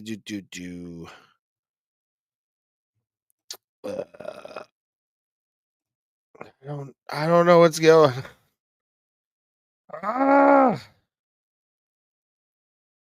There we are. All right. Hope you guys enjoyed that interview with Master Ken. I'm going to put up another interview here in a little bit. We're getting ready for coronavirus. Romious taking on Chang Lee. Hopefully you guys enjoyed the fight so far. We got two more, and then we can call it a night. Josh Emmett, Lerone Murphy is your main event. Great fight between Gerald Meerschaert and Brad Tavares. That was spectacular. I mean, that was absolutely phenomenal. Fight of the night candidate for sure. We just got to bring the interviews up. Let's see if I can find it. Where is that's why do we not have the Pat Miletich interview up here? Interesting. Oh, there we are. There we are, yeah. Might send it. We got Joe Martinez here. Thank you guys for watching, by the way. Much appreciated on this Saturday night. Getting ready for the third fight on the main card. Chang Lee getting introduced. Wants to call himself the Korean Habib. Lord help us, no. No. For the love of God. Please don't be that. Don't be boring as shit. I never was a fan of Habib. Didn't like him. Found him to be off-putting. Ugh. Coronavirus, Romious. Great chest tattoo, dude. That's fire. Oh no, Chris Ione's refereeing? Shit. Get ready for this to be a controversial finish.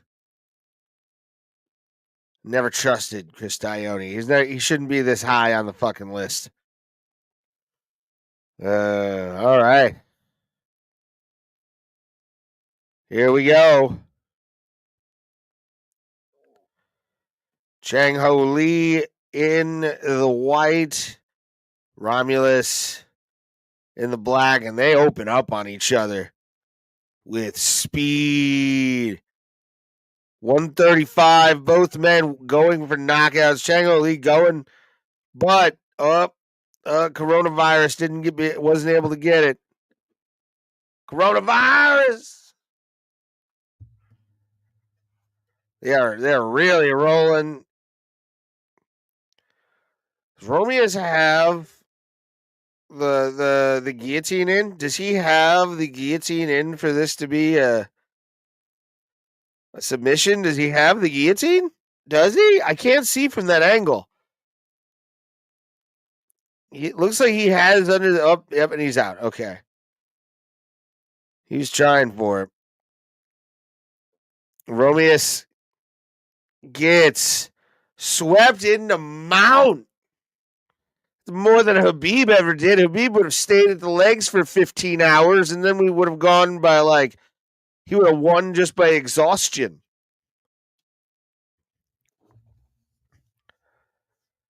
Getting it good. He's really trying to get a submission here. Coronavirus trying to eke up on the cage. Transitions out, up, and up against the cage does go Coronavirus. Romious is trying for a takedown, and he is got it. Had to just almost break the guy's neck to get him there. Wow.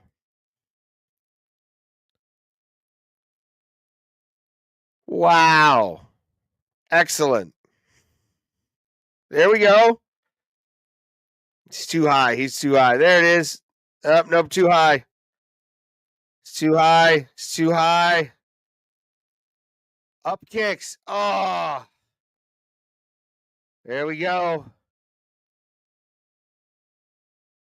Wow. Very feverish opening pace for both guys.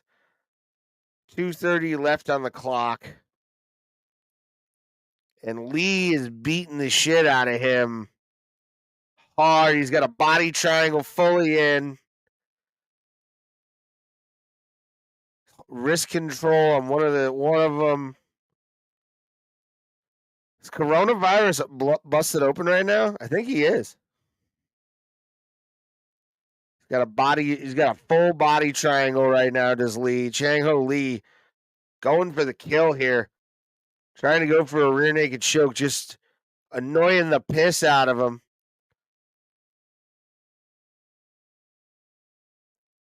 Yeah, he's trying to bully him.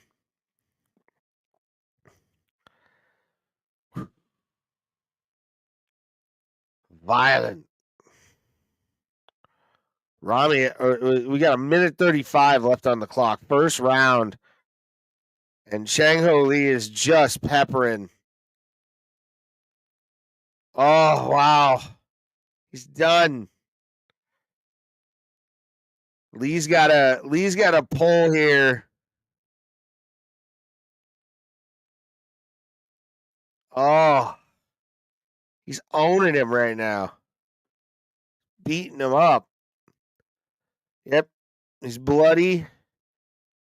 Coronavirus has got a cut somewhere. There it is.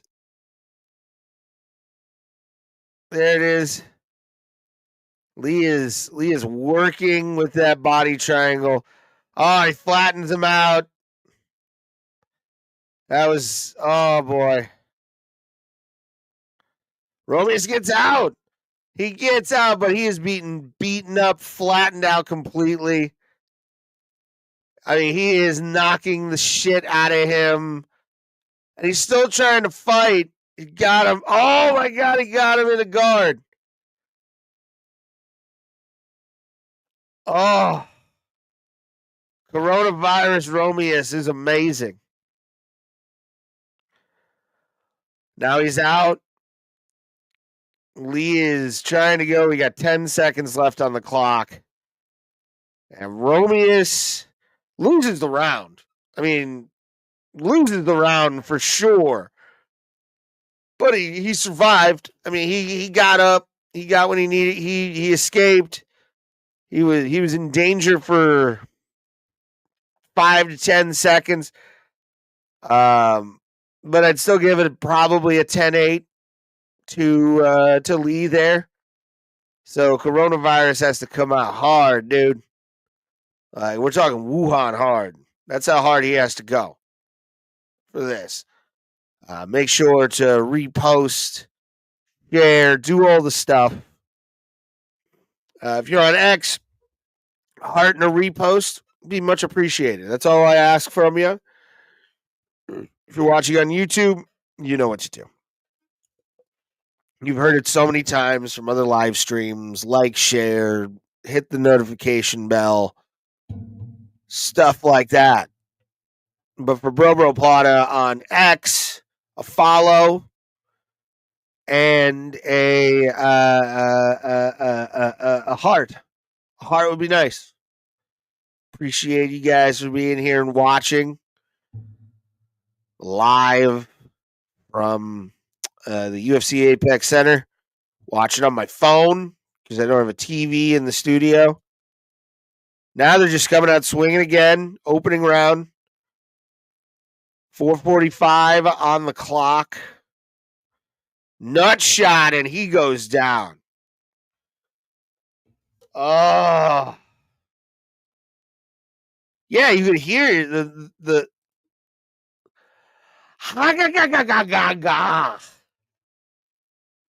That's castration.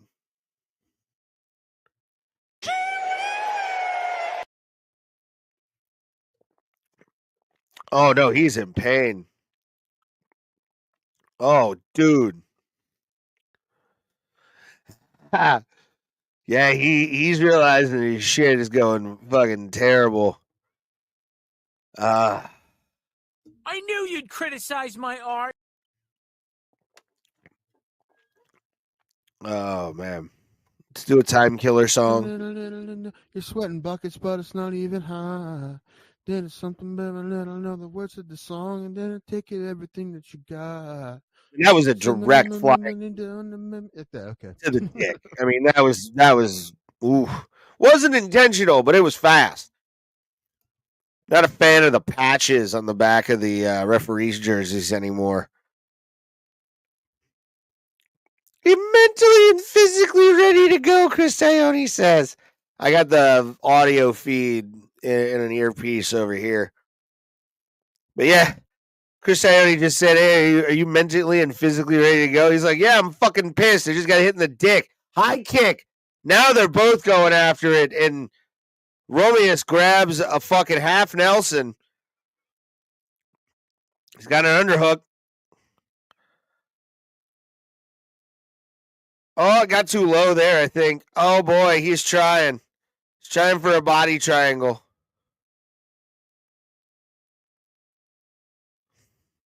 Wow, there you go. Is he going to rear naked choke Lee now, or is he too high? Oh, he's perfect. He just needs to get underneath and hand fight. So once he gets there, he'll be on easy street. Pulling him down. Oh, his head hits the mat. He's trying for an armbar or a Peruvian necktie, something. And he just gives it up, and Lee eats him up. Chang Ho Lee on top again. Jesus Christ. Share the show out, by the way. Appreciate it. Need to take that banner down. I'm only one man operation. Like, share, subscribe. Chang Ho Lee on top. Huge forearm to the face of Romious. Romious getting fucked up right now. I mean, this isn't a 10-8 round, but it's 10-9. I mean, it's 2017 right now. Romious needs a finish. If this with 3 minutes left in the second round, I mean, Romious needs a finish probably to make any kind of statement here of a victory. Because he's getting fucked up. His eye is fucked up. He's bleeding hard, but he's still fighting. He's still fighting. Good for him. I don't see. I don't see this being a thing. Romious is trying for something. I don't know what. Oh, like, what is he trying for? Oh, could he make him tap? Could he make him tap? Can he make him tap? He's safe, though. I mean, he has to be pulling hard, dog. Punch him in the dick. Punch him in the dick, and he's out. All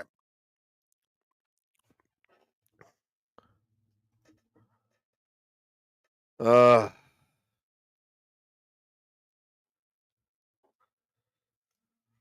Chang Lee on top again.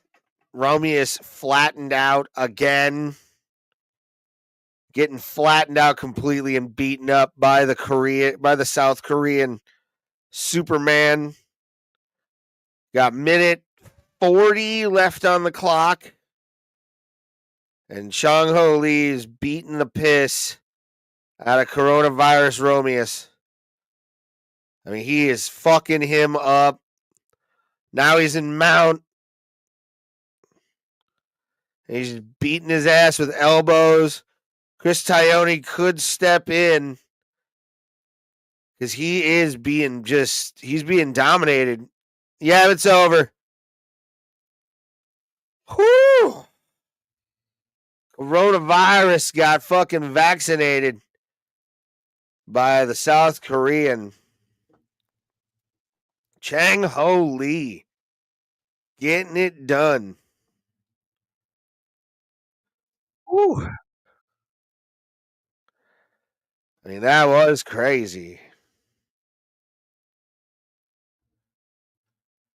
Wow. He got his ass beat.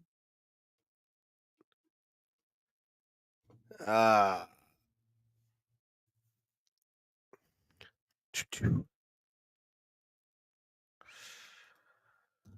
right, guys.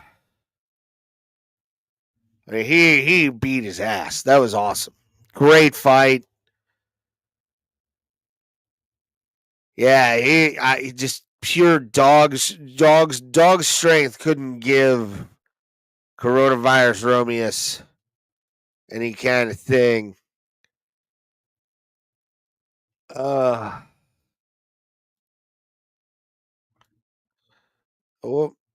there we are. All right. Well, what I'm going to do now, since we got a little bit of a wait, we know who already won. I wanted to play you another interview that we did from, I think, about a couple of years ago now. And it was with Jessica Evil Eye. Jessica Eye being now in BKFC. I feel like it's kind of apropos to play this. Really great interview with Jessica Eye, and hope you guys enjoy it.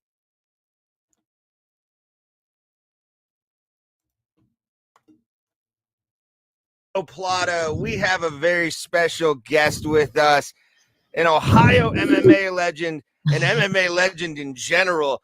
The one, the only Jessica Evil Eye is joining us. Thank you very much for being with us. Of course. Thank you guys for having me on.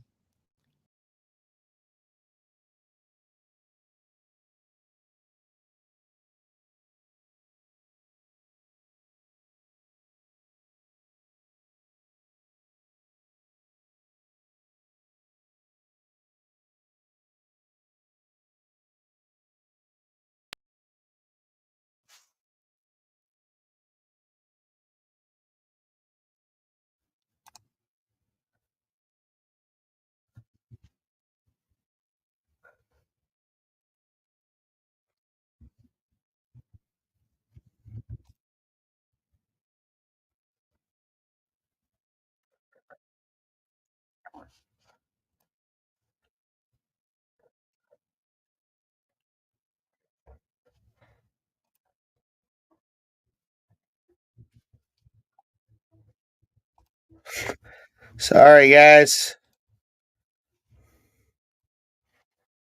Wait. Yeah. Um, It matched my personality back when I was younger. Like, I liked being an individual. So, like, I always wanted to be like my own boss. Believe me, that's why we have this podcast. We want to not have jobs anymore. So.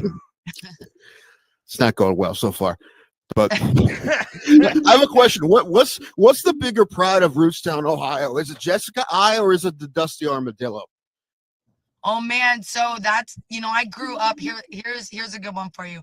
I grew up on State Route 44, about 10 houses down from the Dusty Armadillo. So I don't know. I was there first, so I mean, but The place is an institution. It's interesting. It used to be like a child dance club party back when I was in high school. Now it's a giant old child dance club. Yeah, it's a like a stage boot scooting saloon. Right. Yes, it is. Right. What you Oh no, Tim, go ahead. Well, go ahead. No, I'm done. Go ahead, Ray. Oh, I was gonna ask, at what age did you start doing martial arts? I was actually 19 years old when I first found martial arts. Like, I mean, I grew up at Rootstown playing, sports. I grew up, being a part of the farm life and just being, a Midwest, hard-nosed girl that, it was kind of like in my style already. I like it. Did you play soccer? Did I hear that right? Did you used to play soccer? Yeah, that was my sport. Well, you got the kicking down. I definitely felt like it played a really good advantage for a really long time. So I love seeing other sports relate, other athletes relate to other sports, in MMA, right? Like you see really good wrestlers being, really good grapplers, or you see really good strikers who are really good runners, in that way. Like they have a motor on them. So right. And I mean, in sports you wouldn't think would correlate, like baseball, like Steve Peck played baseball, and his hand-eye coordination is great. You got it. Yeah. I think anyone who played sports at any kind of high level, the reason a lot of them could transition to MMA is because they already got the drive. They already know what it takes to. It's not the same sport, but they know how it is to compete at a high level. That's why you see a lot of people go from football or whatever it was. Yeah. Go ahead, Rick. Sorry. Well, oh no, go ahead, Tim. I already asked the question. I feel okay. Now I was gonna ask. Since you're retired, which congratulations, by the way. Thank you. Great career. Great. It was really fun to watch you. Jessica I is always one of those people you see on her card. You're like, fuck yes, I'm going to get a fight. No matter what happens, I know I'm going to get a good fight. So thank you for that. Yeah. For as long as that's something to be proud of. Being in 100%. Just as no one wants to go in there and just be a loser. At least if you're going to lose, you got to be an entertaining loser, and if you're going to win, you got to be an entertaining winner. Right. I mean, we look at Connor. Connor's lost quite a few, and he's pretty entertaining still. Right. I mean, look, I don't know. Clay Guida fought last weekend. Every time I see him on the card, I'm like, he might lose, but I don't care. Yeah, I'm watching. Yeah, it's Clay. So what have you been doing since retirement? Oh man, so it's interesting. I went to school in September for real estate. One of my motivations is I moved back from Las Vegas in September to Cleveland. I have a rental property here that I was renting out. And I came back to go to real estate school, which I finished schooling up. Unfortunately, I failed on my first attempt on taking the test, but I feel like that's what everybody's from 90% of what I'm told is everyone fails. But I'm actually in the midst of retaking my test, and really, I've just been being present more in my life. Like I work out when I want to work out. I'm being more present in the people I love's life. I'm getting to travel. And I'm also just getting to try new things, I feel like some days I missed out on even certain hours of the day because I was either training or sleeping to get, into training. I fought for 15 years of my life and I'm 36. So it's I definitely feel like there's a whole world to live now. Yes. I was going to ask you, I mean, if that long of your life, that big chunk of your life, you were training all the time.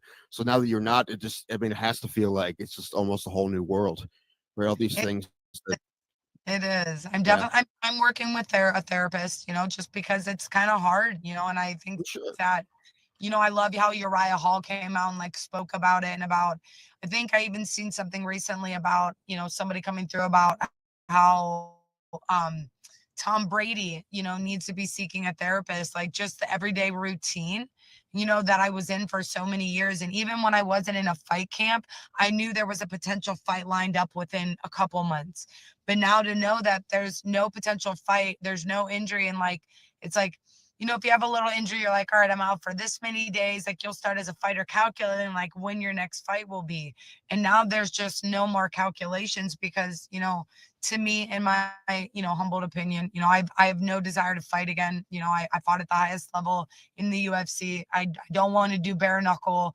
I just have no desire. I feel like, even going into my Macy Barber fight, I was very prepared. I had a great camp. I was back with strong style. I was, I felt incredible. I felt fierce. And, when I got in there, I just couldn't pull the trigger anymore. And I feel like that's when I was maybe that young girl who was maybe full a little bit of more piss and vinegar, who wanted to fight and be that Ohio girl, proving myself. I felt like I didn't have it the same, and it's not fair.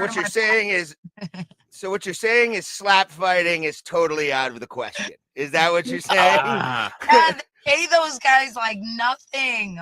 It's I saw they're getting slapped, and I know they probably bet them having on sponsors and stuff. But my gosh, literally, I mean, again, what I was fighting for in the UFC, and I was making fantastic money. I was making six figures, and it's if I'm not going to go in and fight 5 minutes for 100,000, why would I go? Why would I take a slap across the face for even less amount of money? It just doesn't seem right to me. Yeah. I was just going to say, what's going on with Tim? Is it Tim Sylvia that's doing it? I'm like, what's going on in that guy's life? That he's like, I have to do something. Is he? Yeah, I think so. Yeah. Really? Yeah, he's with a lower level slap league that started up. We were gonna do live. We do live streams for pay-per-views and sometimes fight nights. I wanted to do some stuff for slap fighting, but I watched an episode and I went, I don't feel comfortable. It's worse than I thought it'd be. Yeah, not even it's at least put a storyline behind it, make them a little bit of actors. You know what I mean? In that way to build it up. But I'm not into just seeing two people slap each other. It's just, again, if I see two people fighting, I'm I wonder if that guy knows how to fight or that guy knows how to fight. We both know you each know how to slap somebody, right? Because that's what you're here to do. Yeah. He's got a strong pimp hand. That's about it. Yeah, pretty much. They need on there. That's who they need. Exactly. Yeah. But I wanted to ask you a question. You started fighting basically in sort of the early days of organized MMA here in Cleveland. You had NAFs and all that kind of stuff. And it's a Wild West. I was actually the Wild West. It was nuts for a while there. It was. We had the easiest rules and stuff in that way. We did. Do you like seeing how Cleveland MMA, because now we have Cage Thunder, we have a couple other organizations that come in and out of Cleveland. What's the best part about watching the evolution of Ohio MMA in general to you since you started with NAAFS and all those? It was I really hope that these organizations, and we got to think COVID just hit. So a lot of these young amateur fighters were forced to go pro, in that way. So I think we're going to see a little bit of shift in maybe techniques, and how skilled they were. Cause you got to think, when people myself and Stipe, both had multiple amateur fights before we decided to go pro, and you're seeing more pro fights put on, which is, very entertaining. But unfortunately, we need NAFS was a feeder organization. You had Jason Dent, you had Jeff Cox, you had Forrest Petts, you had Dan Bobich. You had such big names on these cards and they went either did something or they were still fighting locally because it was still such a big organization. That's the only thing I'm most worried about in this industry as MMA becomes more mainstream is that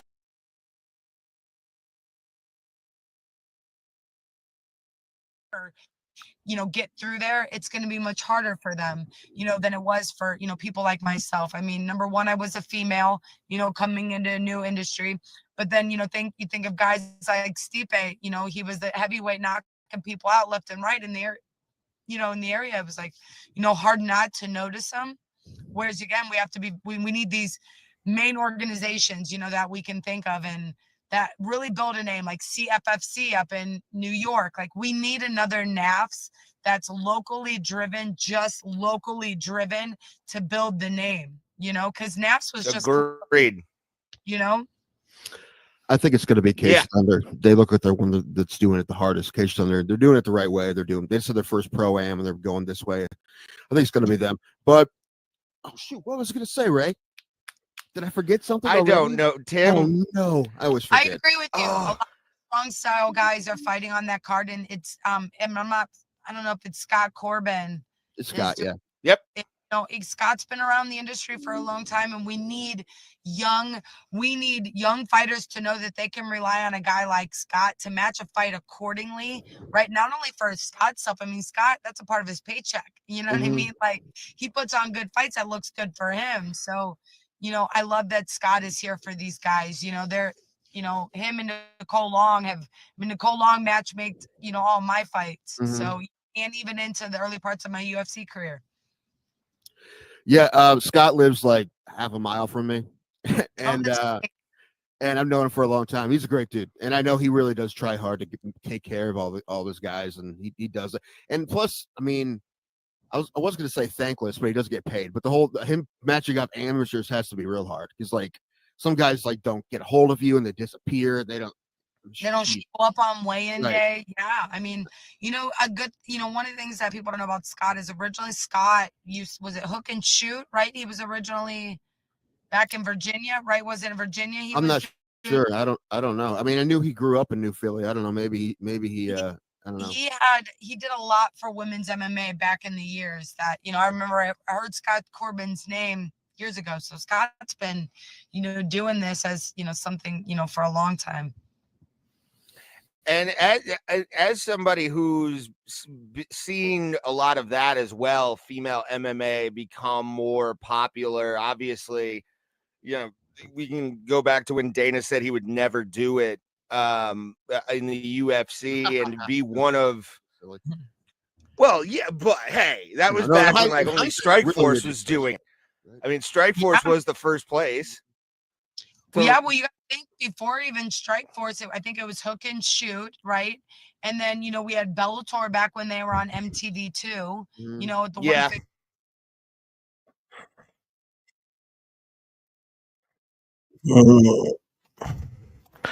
All right, kids. It's co-main event time. Hope you guys are enjoying the Jessica I interview. Thank you for the people that are sticking with us on X, you savages. Co-main event, Pat Sabatini. Look at this guy. Joanderson Brito. He is scary. Who knows what that black covered? What kind of tattoo that was? Look at this guy, dude. Brito is pretty scary.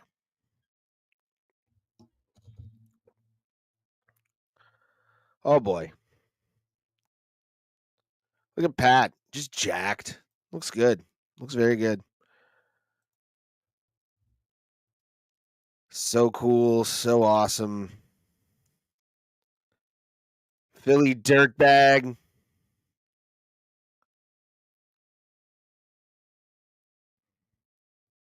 Keith Peterson looking good. He's looking svelte now.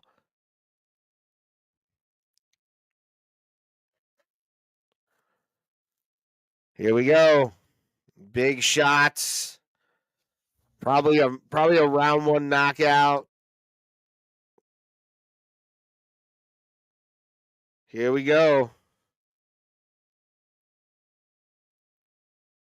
This is going to be a war.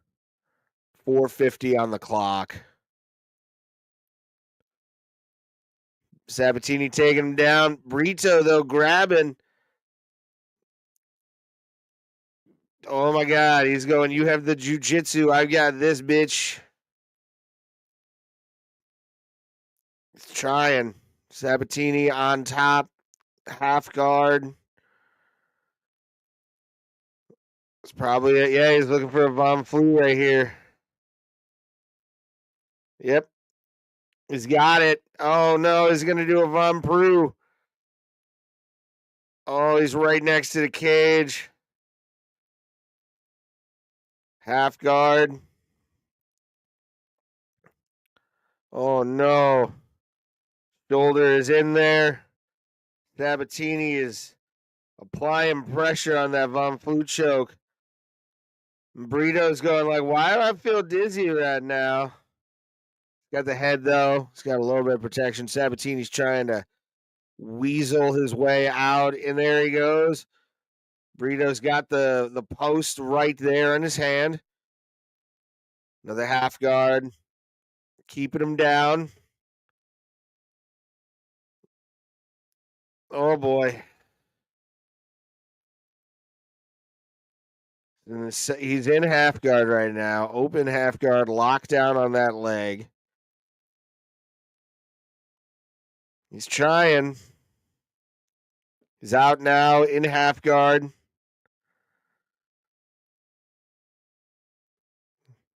Hands on the face. Making him pay is Sabatini.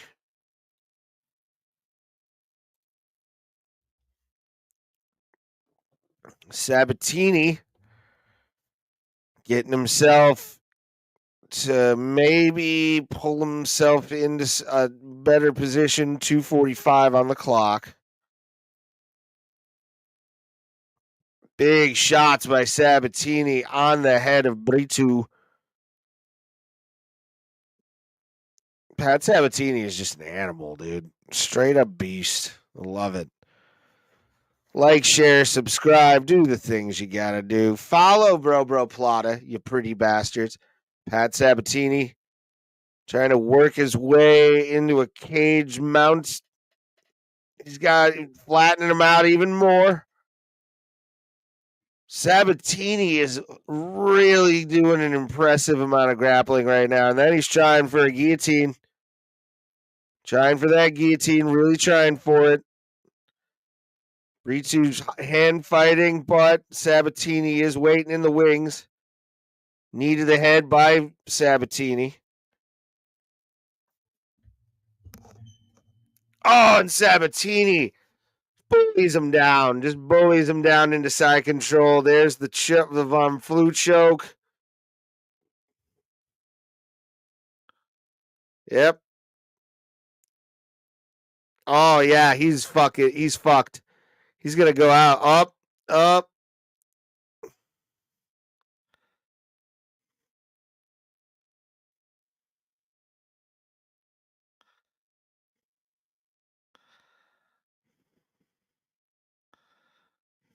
Trying.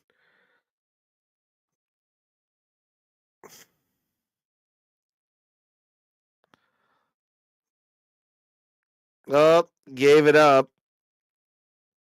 Oh, he's flattening out Brito.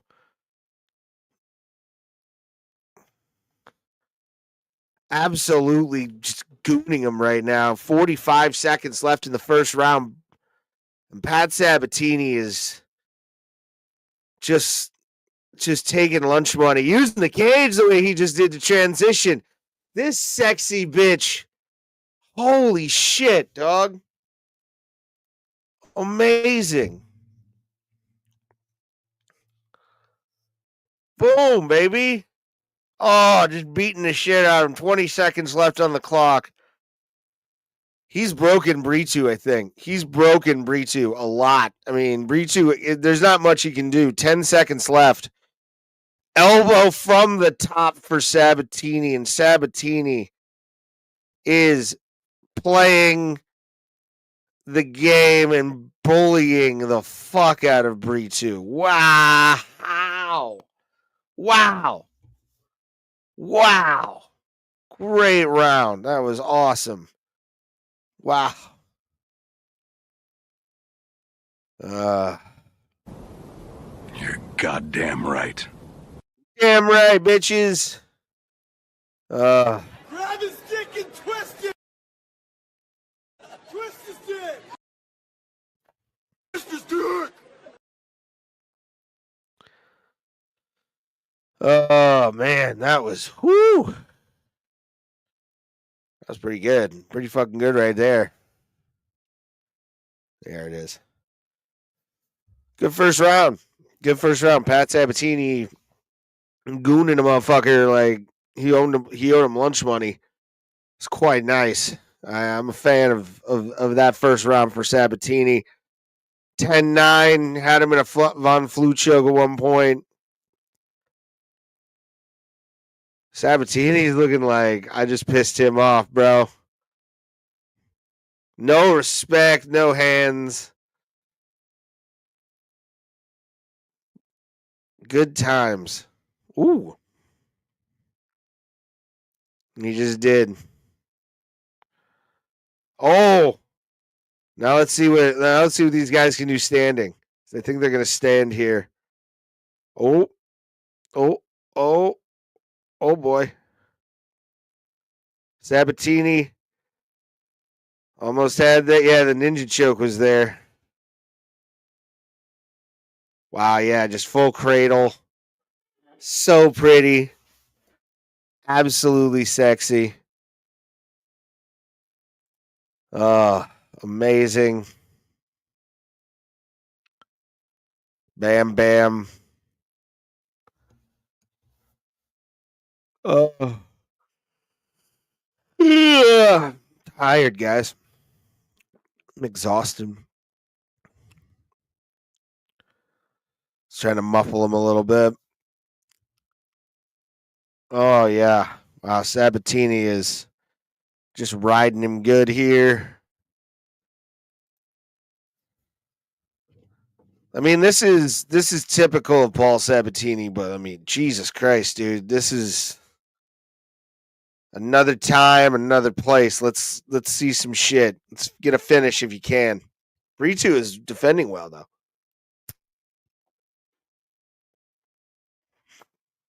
Sabatini's trying to crucifix. Whoop. He's trying to get into half guard or side control. Couldn't get it, got into half guard. Now he's beating him up. Muffled him a little bit. It's Paul Sabatini on top with about 3 minutes left on the clock for if you want to sync up. We're live, Bro Bro Plata, Tuesdays, Thursdays, 7 p.m. Eastern Standard Time. Come see us. We're on X, Facebook, YouTube, and sometimes Twitch. Got to make a decision about that, but right now, X has actually been a boon for us. Thank you to the people that are watching on X. You sexy bitches, you. Oh, yeah. Come on, Houston. Come on, Houston. I just saw a notification on my phone. They're down 4 points right now. 4 points. I need them from a bracket challenge. I think if Tim wins these two, he actually has to win. Duke has to win. But if Houston can play fucking spoiler here, I'd be happy with that. Paul Sabatini just dominating on top. Complete and utter control. Under 2 minutes left on the clock. Just making Brito breathe hard. Another big flurry of shots by Paul Sabatini as he is battling for transition positions. He is striking right now to possibly as he just slams Brito back onto the mat, lifts him up, really short little slam that hurt bad. Just a little rabbit punches to the side of the Brito by Paul Sabatini there. Sabatini, I mean, this is black belt level shit he's doing. Like, not even close challenge right now is Brito to Paul Sabatini. I mean, Paul Sabatini is being a ballsy bitch right now, just hanging out and dominating Brito the way he is. And for him to be able to continue going on is wild. Very, very wild, but I love it. Thank you guys for watching tonight. Make sure to like, share, subscribe. Paul Sabatini is putting on a grappling clinic right now, dog. If you aren't watching this fight and you just came across this, turn this shit on, man. Turn your phone on. Somehow figure out a way to put us on the TV and watch it on your phone, bitch, because this is fucking awesome. Paul Sabatini is an animal. 10 seconds left on the clock. Oh, dude, absolute insanity. It's AI Samurai, sir. Commercial break. 10. I mean, you could make a call for 10-8s on Paul Sabatini or on the last two rounds. I mean, Paul Sabatini is just straight dominating Brito right now. Joanderson Brito has no answer for Paul Sabatini. None. Good for him, man. I mean, he is making Brito pay for all his transgressions, and it's fun. And I like the Samurai, Tim. I liked it. It was good. You should enjoy it and appreciate it.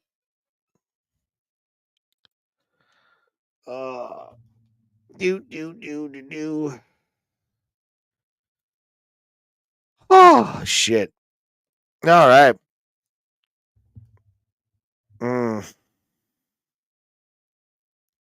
Who's playing Killian in the new Running Man? Joanderson Brito needs a finish here, I think. Oh, over the top while Sabatini was spinning. Sabatini shouldn't he should just make sure to like do his shit here of avoiding any and all striking and level change the stall. Sabatini got caught. Uh-oh. Sabatini is now fucked. Under the chin. He gives a thumbs up, though. That's awesome if that's true. If that's true, that's the greatest thing ever, and I can't wait to see him in a dramatic role, Weird Al. That would be, if he was Aldrich Killian, oh my God. Be the best. Sabatini getting out of that Brito, although it would be fun. I mean, nobody saw Richard Dawson being that guy, although he did have a dramatic thing, even though he was a comedy actor on Hogan's Heroes. But yeah, Pat Sabatini is really trying for Mount right now, spreading himself out.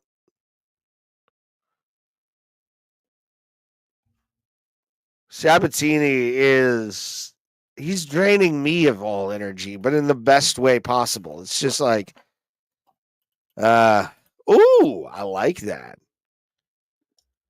I like Josh Brolin as Aldrich Killian. That'd be good. Put him in a suit, slick his hair back, look like a scumbag. It's fucking good. It's good right there. Heard it here, 75th. Thick Keith Peterson. We miss Thick Keith Peterson. I don't like Svelte Keith Peterson. Svelte Peterson is not alcohol and cigarettes friendly. It's more cigarettes and jogging friendly, honestly. Yeah, Pat Sabatini is... If this is not a possible 30-24 with how much he's destroying Brito, like, dude.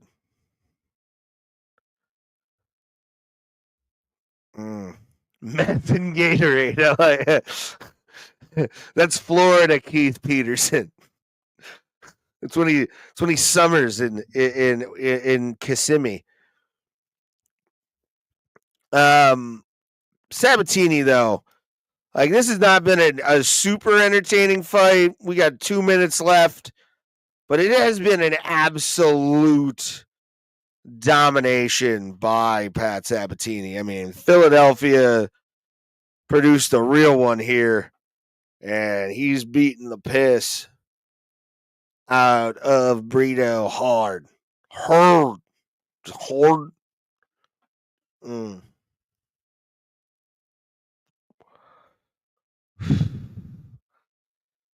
Yeah, there's nothing much to say about this fight. It's been just the Pat Sabatini show for the entire time. So thank you again to the people who are watching tonight. We do appreciate y'all being here. Sabatini got the back. It's got the back of Brito, pounding away. Is he going for a straight armbar? Is he just going to stay in mount? And he's elbowing the fuck out of him. Brito's trying to get away. Sabatini's going, fuck you, give me your lunch money. Give me what you owe me, bitch. After this fight, I'm going to play a little bit more of the Jessica I interview so I can rest my voice for the main event. I've been dealing with a headache all day, which is fun. I think I got a sinus infection. I'm going to go get checked out tomorrow, get some antibiotics, because I have to work. Pat Sabatini is absolutely dominating on the ground, beating the piss out of Joanderson, Brito. Bam. Oh, might be underneath. Might be trying. Got 5 seconds. He's not going to be able to pull it off, but definitely a 30-24 situation. You can't not give all 3 rounds of complete and utter domination to Pat Sabatini. I mean, in prison, that's grounds for pocket holding. Like, that was a fucking absolute domination. We'll wait for what the scorecards are because I am interested. As long as Tony Weeks ain't anywhere near this fucking thing at all, we're good. But definitely a good card, and I mean, it's not been the greatest fucking MMA card in the history of the world, but it's been there. We're waiting to see what the card is. Yay! Yay! Yay! Yay! Did Houston lose? Because if Houston lost, I'm going to be very sad. I'm going to be very sad. Because I'd be done as well if Houston lost. But Florida beat Auburn, so that was one of my things. If Houston lost, I'm out completely. So, yeah, I had Auburn going, so I think I didn't get any points either on that one. But yeah. Congratulations. Let's see. I'm going to say it's a 30-24.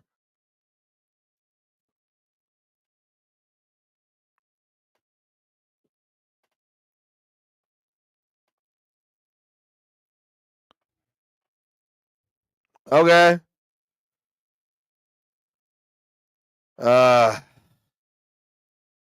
Pat Sabatini winning.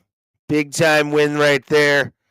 Since we're doing the Octagon interview right now, what I'm going to do is continue the Jessica I interview, getting ready for the co-main event, or the main event of the evening. Josh Emmett, Lerone Murphy. Josh Emmett's been out for a little while now, but we'll get that going in a little bit. And like Dana was no, for the longest time. You were already pro before they started having women. Is that correct? Is that right?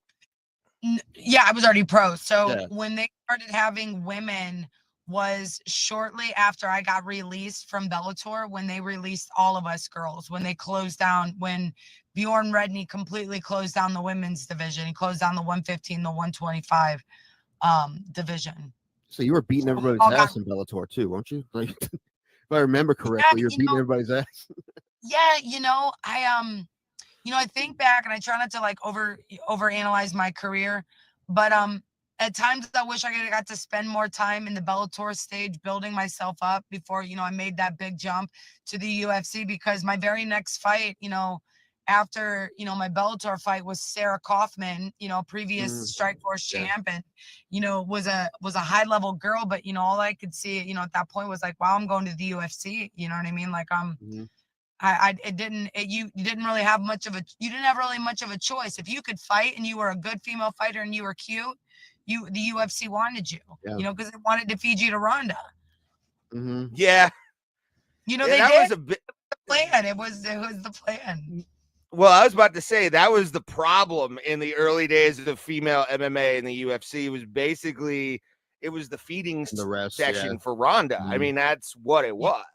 There was no developing of young girls. There was no developing of styles. There was no developing, into that. And let's still face it. Probably most girls that got into MMA probably didn't even get into MMA until their 20s. You know what I mean? Unless you're Valentin and your mom was a world-class kickboxer, her whole life.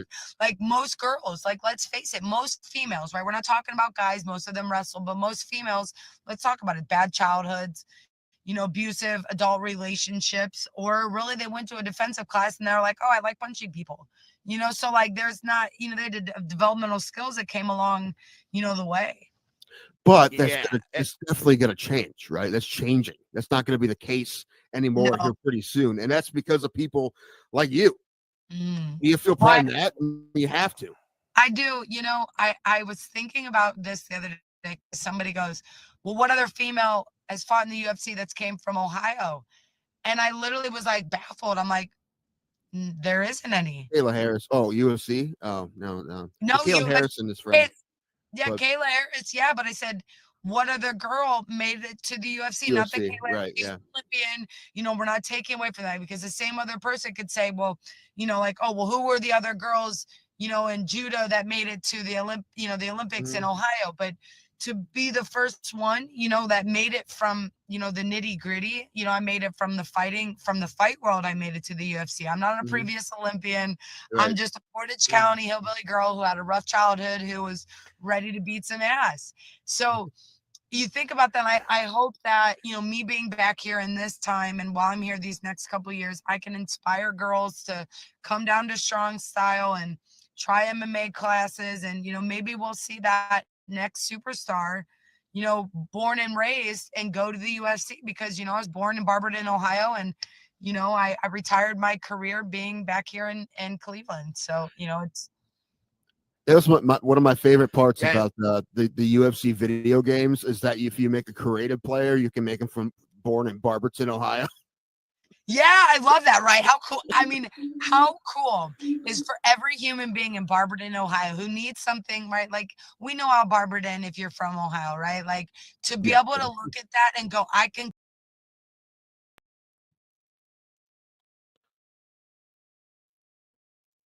All right. Doing the main event now.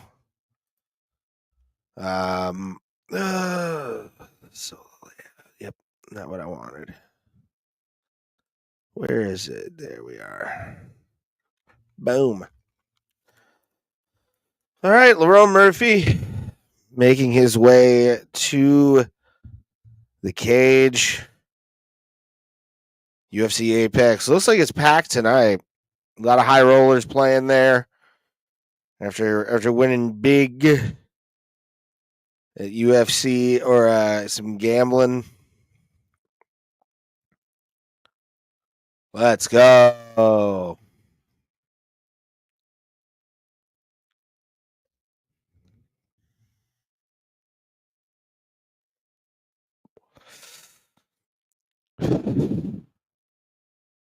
Getting him checked out. Main event time. After this, I'm going the fuck to sleep. Hopefully somebody does go to sleep in this main event. I'm expecting a mighty, mighty knockout from somebody.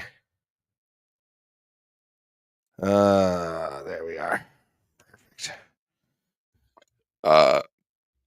Waiting for the biggest hitter in the UFC right now, Josh Emmett, Lerone Murphy, 15-0-1, second longest active winning streak in the UFC.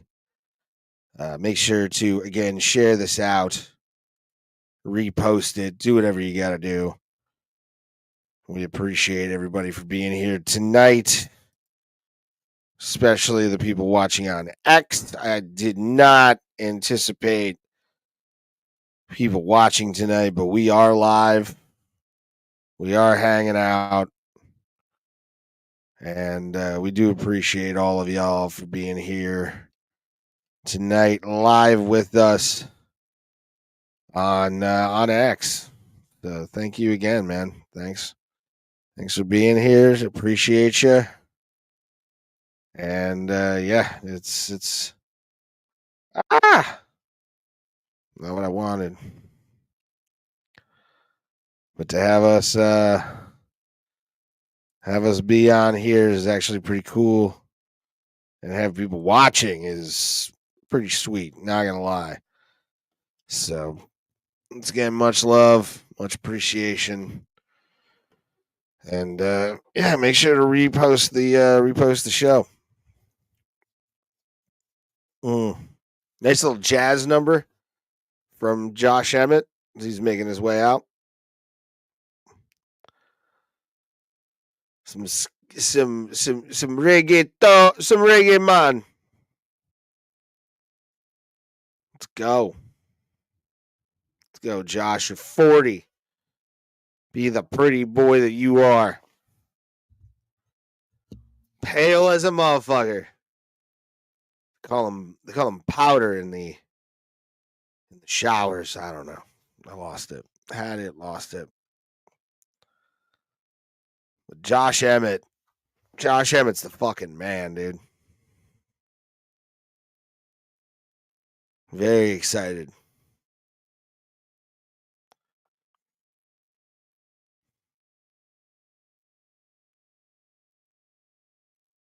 I mean, he smacks, so this will be interesting.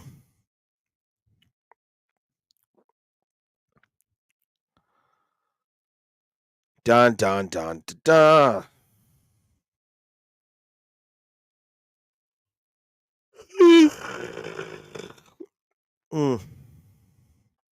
Just jacked. He's got Connor shape going.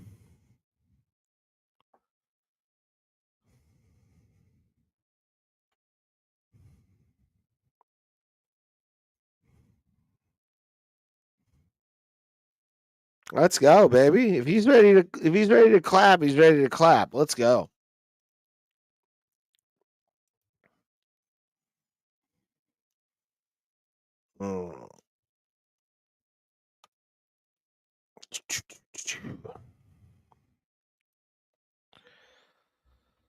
Oh. Here we go, kids. The moment of truth we've all kind of been waiting for. This is Josh Emmett getting back in the cage after committing an act of felonious assault in any other form of life. That man caused even more brain damage to Bryce Mitchell than anybody else. And to have these guys 33, got a 3.5-inch reach advantage, does Lerone Murphy. Let's go.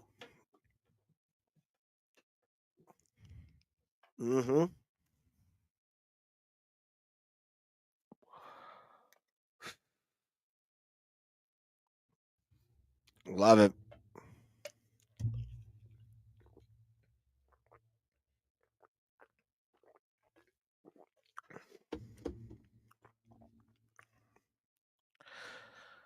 All right. Cool. Tony Weeks is nowhere near this. Cool. Sal D'Amato, though, that's a problem. Jason Herzog looking stoic. Got some pretty people about to fight. Badasses. Lerone Murphy, former English gangster, took 3 to the face and neck.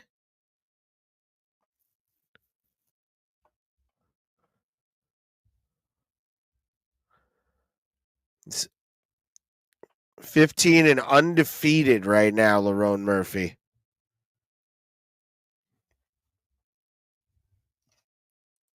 Excited.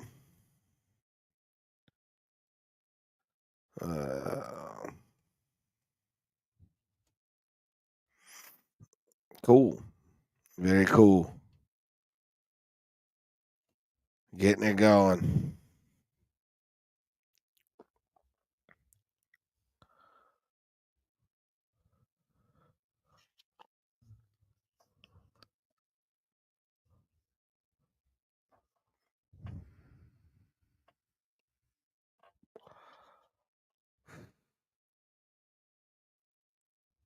Home of the A's.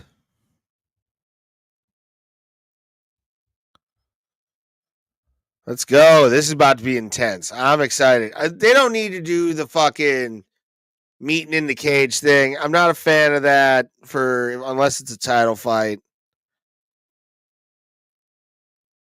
All right, let's go, baby. Yeah, it's pointless. Why do that for fight nights?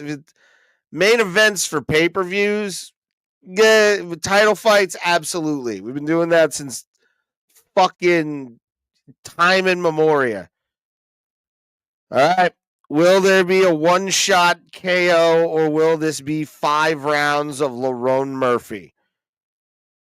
Both men kind of taking their distance, staying a good amount of feet away from each other here. Both guys kind of waiting for their chance to counter, it looks like. Murphy is teasing kicks.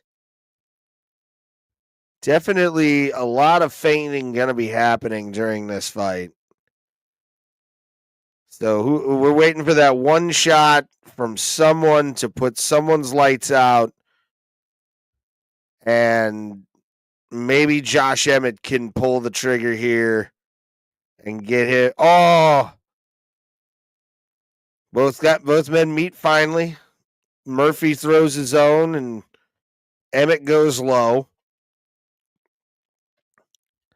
Josh Emmett now on the prowl, keeps himself a little low here.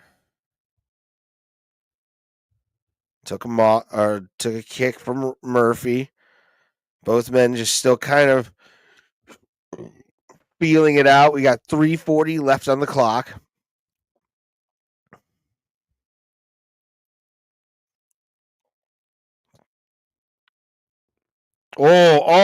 Both men exchanging. Josh is backing up now.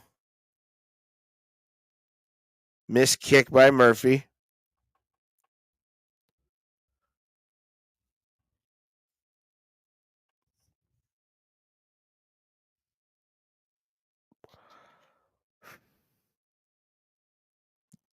Oh, body shot by Emmett right there. Not much action going on. Little under 3 minutes left in the first round. High kick attempt by Murphy, blocked easily by Emmett. Elbow misses by Murphy.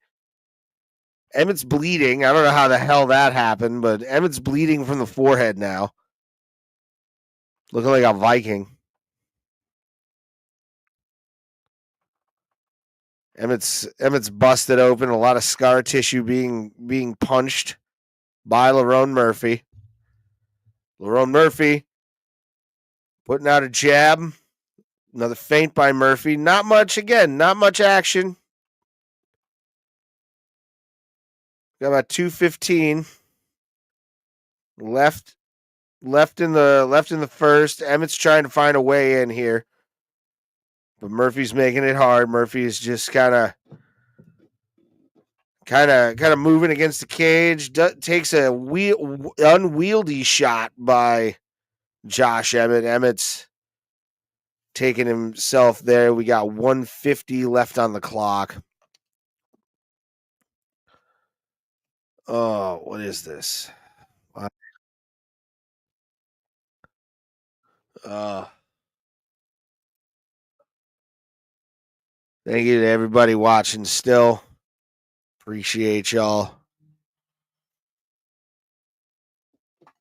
Let's go.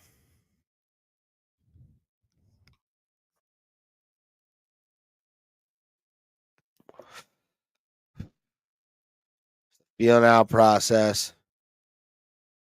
That's all it's been. There's been a few good exchanges. The elbow by Murphy that busted up Emmett. I don't know how he makes 145 at fucking 40 years old, dude, but he does. It's amazing. Under 1 minute left in the round.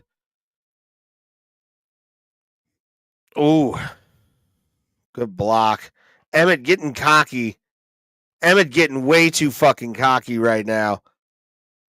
Got his leg taken out. 40 seconds left in the round. Oh, definitely. Definitely. It's hard to call this round. 25 seconds left. Oh, got him down. And back up. Not much to do with. Emmett's just throwing now. 10 seconds left on the clock.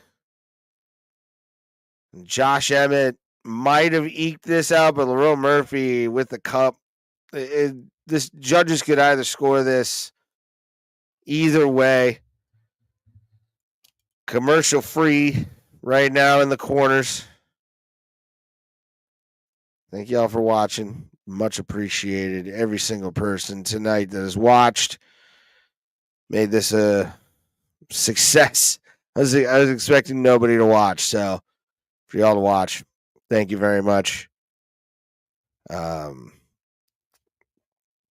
Duke, I think, beat Houston, so my stuff's done. I think Tim might actually win this if Duke wins the championship. To be honest with you, I think he has to run the table for.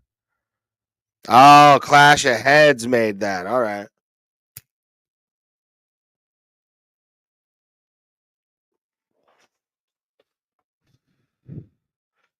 All right, round 2. All right. Here we go. Getting ready. Cage is locked. Hey, let them go. They're enjoying themselves, bruh. Right up the middle from Emmett.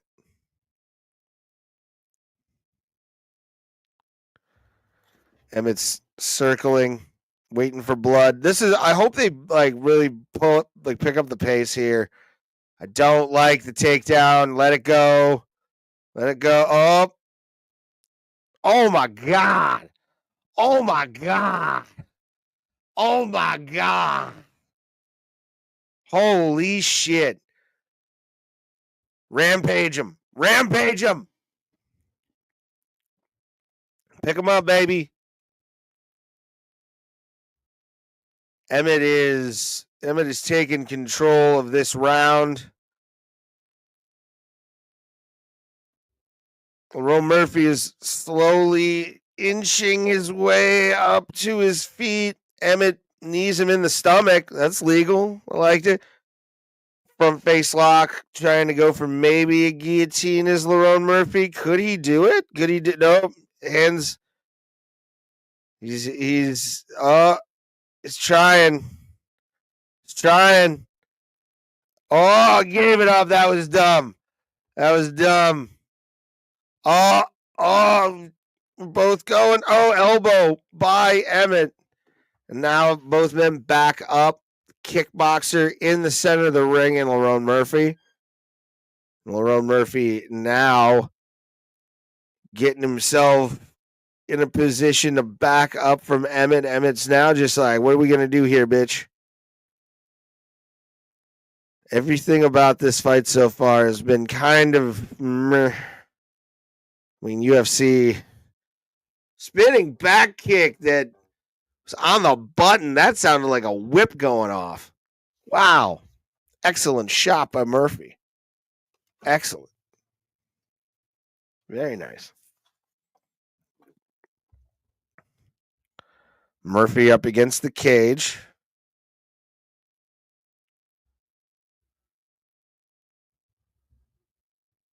Emmett's got him up against. Oh, big knee by Murphy. And Josh is trying, but I would say disengage at this point and just get yourself kind of some shots in last second, you know. Oh, knee by Murphy. Both guys, they just need to disengage. Knee again by Murphy. Emmett's trying to go. Murphy's trying for a choke. Single leg attempt. Emmett's getting punched in the head by Murphy. Wow. A lot of shit's going good. Very nice. Leg kicks by Murphy. Murphy is absolutely going off right now on Josh Emmett.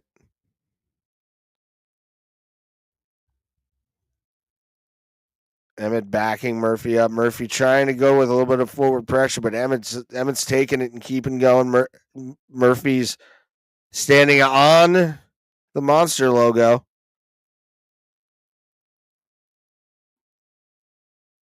Going for leg kick.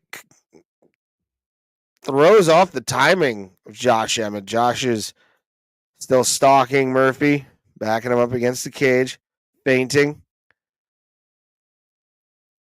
Waiting for that big shot. I think that's going to be the like lame part about this fight in general is both men duck under huge shots. Nice. Yeah, the storyline of this is going to be kind of just stylistically they canceled each other out because they were such good.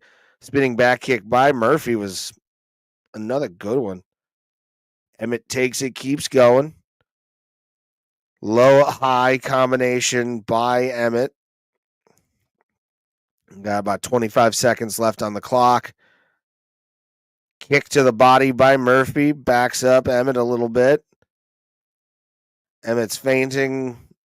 A low kick by Murphy to disrupt the timing.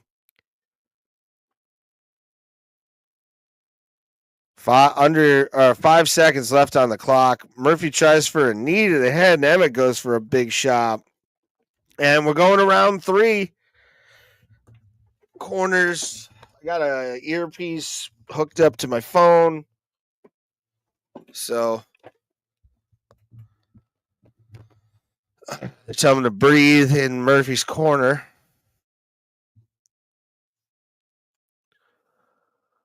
Murphy looks dejected. Murphy doesn't look like he wants to be there. He's feeling off. Even his corner's kind of like keep your mind on everything, and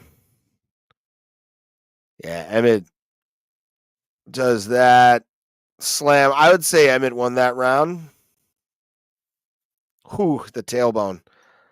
I would have tapped out.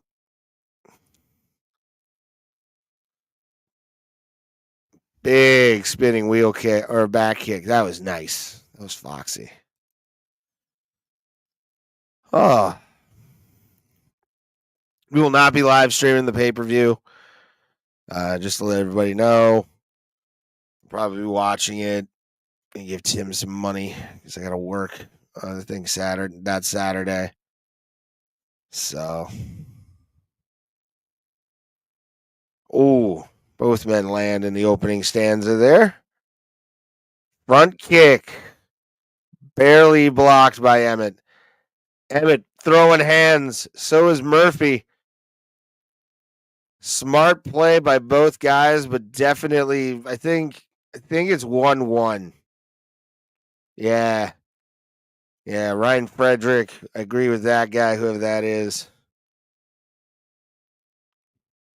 Yeah, the side kicks to the leg are gonna be fun there, but I think Murphy's slowing down a little bit, starting to lose confidence in himself, and this is when he's gonna start getting hurt by Emmett, because Emmett might fucking catch him here in the third.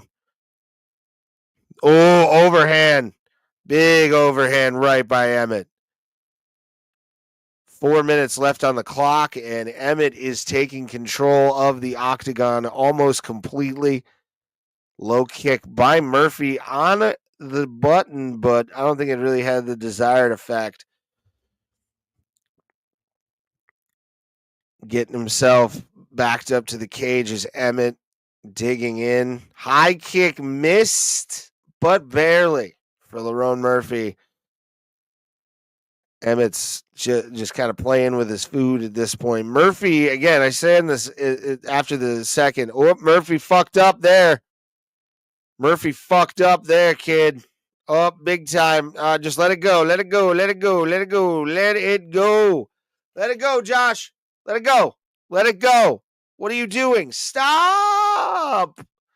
Don't be a dick. Oh, big elbow by Murphy. This is insane. He's trying for a single leg takedown. He's not going to get it. I'll be impressed if he gets it. He's got to disengage. He's got to really disengage me. Murphy's got that overhook right there, keeping him close up there. But yeah, they need to pull away. Knee by Emmett, elbows by both guys as they disengage. And now they're on the can of Monster. High kick, laboring high kick by Lerone Murphy. I think Josh is going to smell some blood here and really look for some cannon shots to go across the bow of Lerone Murphy's sinking ship here. I think Lerone Murphy's he's broken at this point. Round 3. Emmett versus Murphy. Josh Emmett, the favorite here. We do appreciate everybody for being here. We got a low kick. What do we get? Eye poke. What do we have? I was just checking on some stuff, and thank everybody for being on our X live stream tonight. Josh Emmett, Lerone Murphy. We got an eye poke. All right. He's got a warning. Fight continues. High kick from Murphy. Murphy is just absolutely dominating nothing in this. Emmett's had some of the better exchanges, really. Oh, again with it. Trying to go. Oh, caught him with a hook there. That right hook was fire. Body shot. Whip-like from Murphy. Lerone Murphy trying to not lose round number 3 to Josh Emmett. Tied up in my card. 1-1. And Emmett, especially with that big slam, made a statement. Takes down Lerone Murphy. Murphy is, well, I mean, it's just won Emmett the round for sure. We got under a minute. Murphy's trying to go for any kind of submission he can at this point, but Emmett's not going to let him do that. Elbows by Murphy. Josh has got him by the waist, picking him up. Bad choice by Emmett, but he picked him up and got him up. 40 seconds left on the clock. Thank you guys again for watching with us live on all the platforms, X, Facebook, and X, Facebook, and YouTube. If you're on X, give us a repost. Give us a heart. Share us out. Say, hey, we found this thing that's pretty awesome. Bro Bro Plata, 7 p.m. Eastern Standard Time. Not a lot going on with 15 seconds left on the clock. 10 seconds. I'm going to say Josh Emmett won this with the takedown. So it's 1-2 or 2-1, Josh Emmett. We're going to go to the corners right now. I'm going to listen in. I got the headset to my phone. And we're going to go to the corner of Josh Emmett here.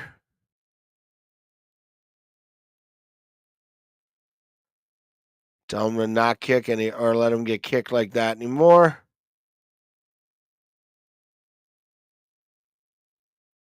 I like that.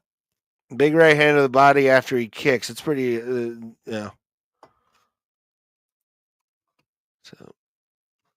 thank you guys again. Oh, I should take that off. An asshole. There we are. There we go. How did I know? I know why. I'm smoking weed. That's why. Pretty stoned. Yeah, that's punishing. Yeah, those body kicks are. I'd be peeing my pants just out of sheer pain. All right.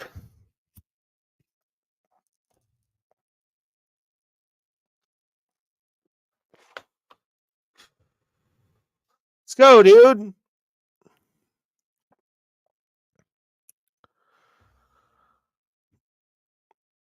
Emmett's just kicked him, punched it. Both men now just throwing.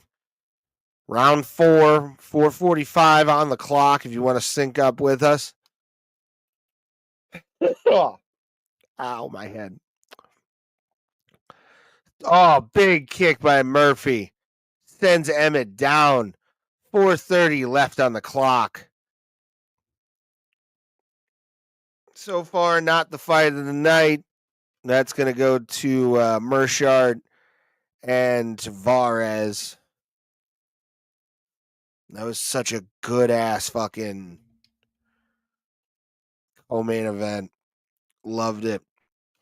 Oh, thank you guys again. Make sure to give us follows, hearts, subscriptions, all that stuff. We're going to do these periodically if a card really kind of catches my eye, and this one definitely did, so I decided to do live stream. We're not doing next week because I'll be just watching it at home, chilling. If it hits me and I buy the pay-per-view, then yeah, we'll do it that way. Or if me and Tim buy the pay-per-view and share it, that'll work too. But yeah, it's amazing that y'all decided to come and hang out with us tonight for Bro Bro Plata and allow me into your homes for some companionship for the UFC fights we're watching right now. Murphy, there's not much going on. We under 3:15 left in the 4th round. Big body shot by Lerone Murphy. That sounded nasty. Oh, Murphy getting hit by Emmett. Emmett throwing hands now.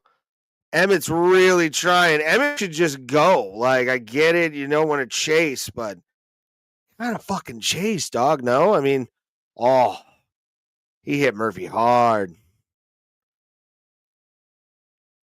Murphy leg kicking again. Emmett's just pressing through. It's low kick by Murphy. I mean, Murphy's been controlling with these kicks, but I think Emmett's winning this fight right now. It's 2-1. Yeah, he's limping a little because of the leg kicks and stuff. Murphy is really has picked him apart over 4 rounds. I thought that was going to be the case if this went into decision territory, but Emmett's chasing a little bit. I think he knows he tagged him on that last exchange up against the cage. Another leg kick, high kick, fake. Oh, punishing leg kicks by Murphy. Emmett's just trying to find one to shut the lights off, and I think he should just start like bullying him a little bit more here, because this could be tied up. 120 left on the clock, guys. Bam! Big shot to the body by Emmett. Oh, Emmett got tagged, but he just keeps coming. Josh Emmett's so fucking tough. Oh! That did not sound good.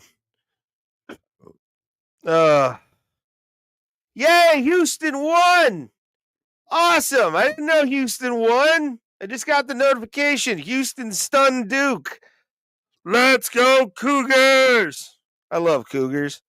The college, I love the Houston Cougars and regular Cougars. What's going on? Yeah, I won the bracket challenge for Bro Bro Plata, everybody. So be excited for what we're gonna have on Tuesday. Emmett going for another takedown. I don't know why he is, but he is trying for it.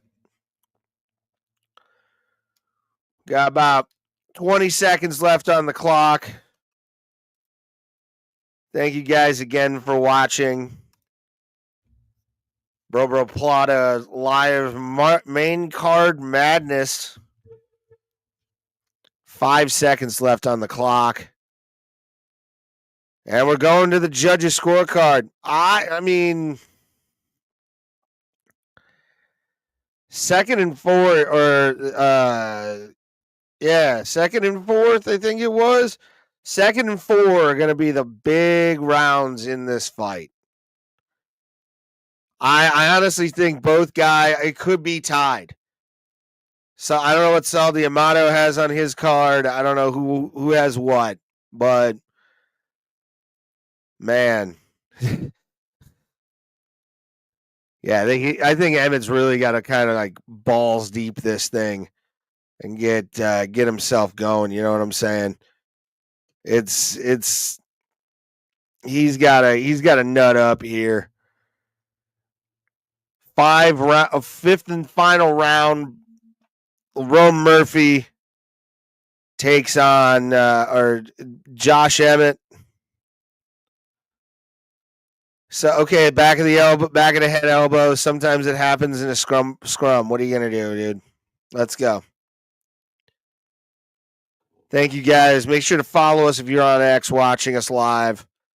I did not expect a lot of people to watch from X, but you guys have kind of started finding us, and yeah, we would follow. We go live Tuesdays and Thursdays. This round is a do or die for both guys. I mean, yeah. Fuck you, Bisbing, for being biased. How dare you?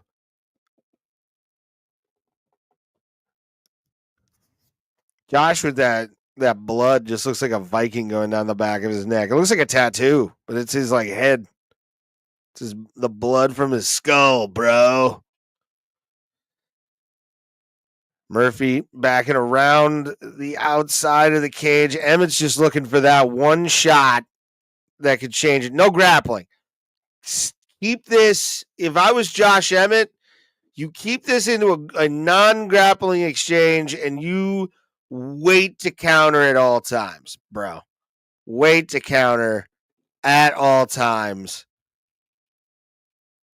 Let's go, baby. Head kick from Murphy blocked. Emmett stalking, waiting for that one shot. He should just go high and then low high. Body shot, head shot. Tap, tap. Body jab into a fucking just overhand right, meeting him in the middle there.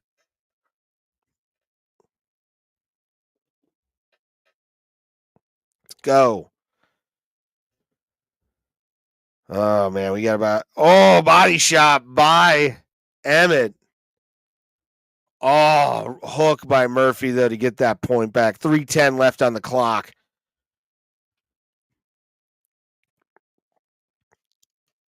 Oh.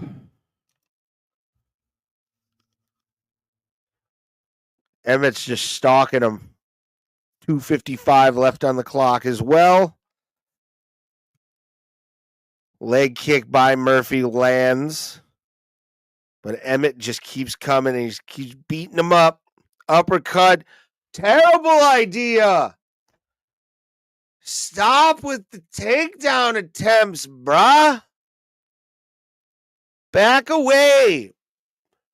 Just back away. Okay.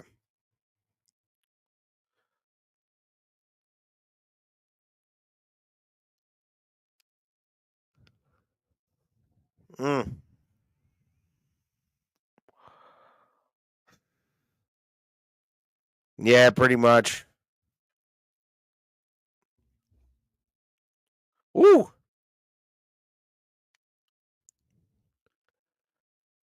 Huge shot by Emmett. Man, it could be. I mean, Murphy could win this round. Got about 150 left on the clock. A body shot by Emmett. Both men just circling on the monster can. Emmett throws a 1-2 combination. Tells him, look over here, bitch. Told him to stand on business. Lerone Murphy could win this fight off this round. But he needs to be smart. Because it's honestly, I think it's 2-2 right now. If I was judging this, I would say it's 2-2. Who won those 2 and 4 rounds? That's up to whoever wants to determine. But Murphy catches Emmett. Emmett now is hurt. Can Josh Emmett survive with under a minute left? 55 seconds left on the clock.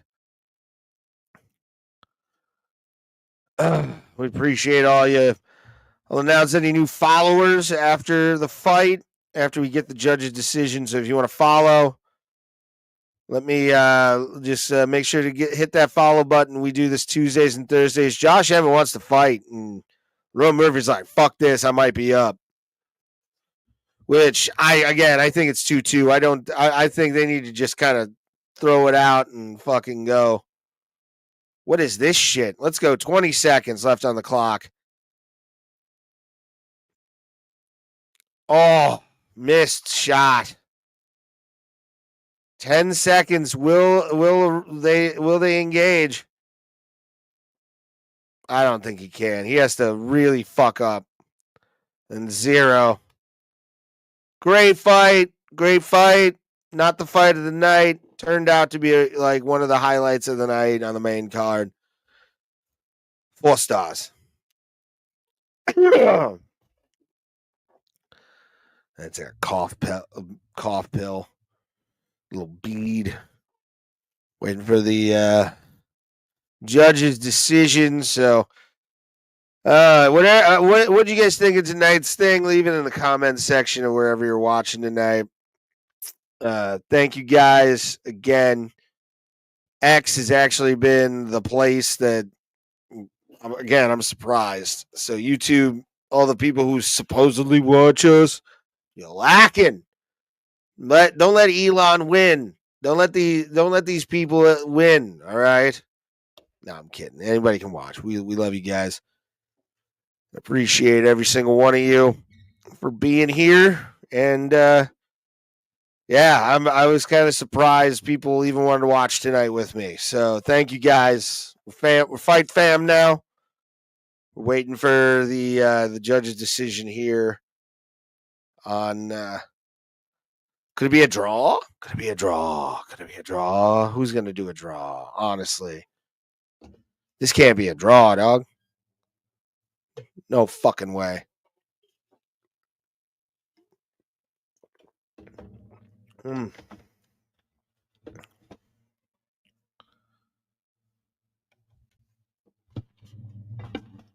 see who won. Leave a comment if you think it's bullshit. If you're watching, thank you guys very much. Joe Martinez is in. Let's see what it is.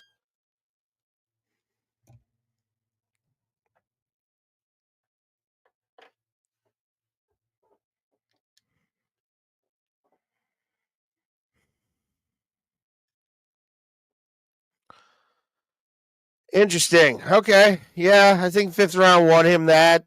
Could have gone either way. Oh, very cool. Very awesome. Thank you guys for being here tonight. Real quick, I'm just going to take a look here. Nobody? Oh, okay. We got some possible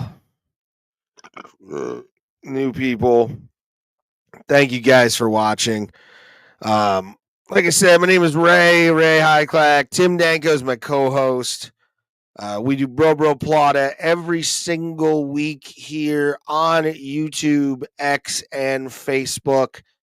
YouTube and X. Follow us. Notifications on. We do this every single week, Tuesdays, Thursdays, some Saturdays for fight nights, and we're gonna start doing them more.